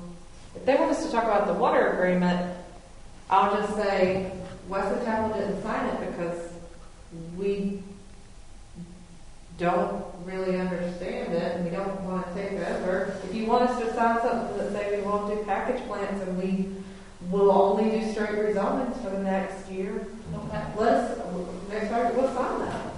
But we weren't sure what you wanted from us. It wasn't clear. It wasn't clear what was in it for us. And are you going to charge us? Like, what is?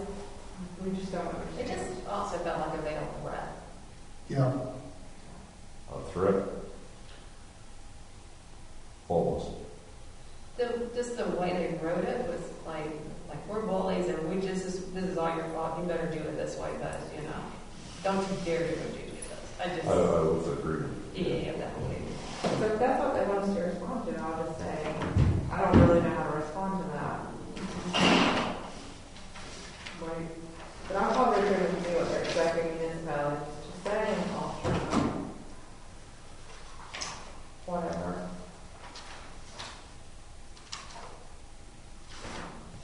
And then that leads to council comments. I'll go first. Thank you all. That's all I'm going to say. Thank you for attending this meeting Thursday and representing us, because you're spot on with understanding and we support you. So thank you for taking the time and making it a successful search. Thank you.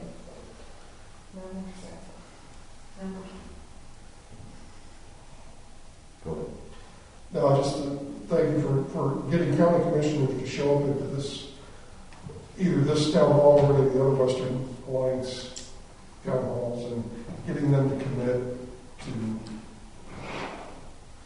I just want to see them vote that way. Right. Well, they've done it twice. Well, they've done it once. We'll see if they do it twice, but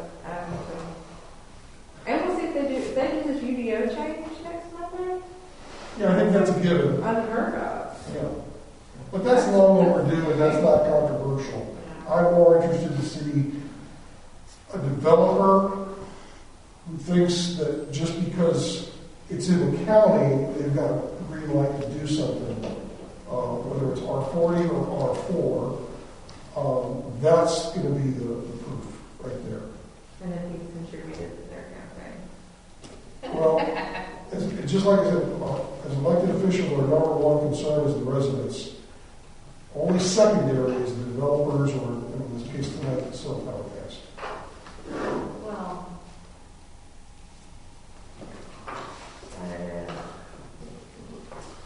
Three things. I know what you mean, there is an advantage to both. well, no, I'm just thinking that it's a little hard to say. That makes it difficult. All you do. Three things. I'd like for us to really bring some closure to the cell tower thing next month. Gotcha. We've weighed that and heard, and nobody's going to want a cell tower in their house. But I don't think we can say, just because 2 or 3 people spoke up and they don't want a cell tower in front of their house means you shouldn't build one. I think we need to come to some conclusion on that and move forward. What the second thing was now. But the third thing is, I'd like for us not to overthink the June event at the park. I was fortunate enough to go to an outdoor event in Camden, South Carolina on Saturday. It was refreshing to be somewhat back to normal and to be amongst people. And we were taking precautions. We had masks, but I hope that we don't over-govern that event and allow the ones who want to be a part of that event to be a part of it. And, if some folks are not ready, then that's okay. Well, as long as we comply with the state mandate. Sure. Yeah, I can Yeah, support one of these, that's it. Okay, I'll take a motion to adjourn. Motion to adjourn. Second. All in favor? I was thinking about that driving down, and I was like, I don't know if they're gonna change the rules fast enough, and like,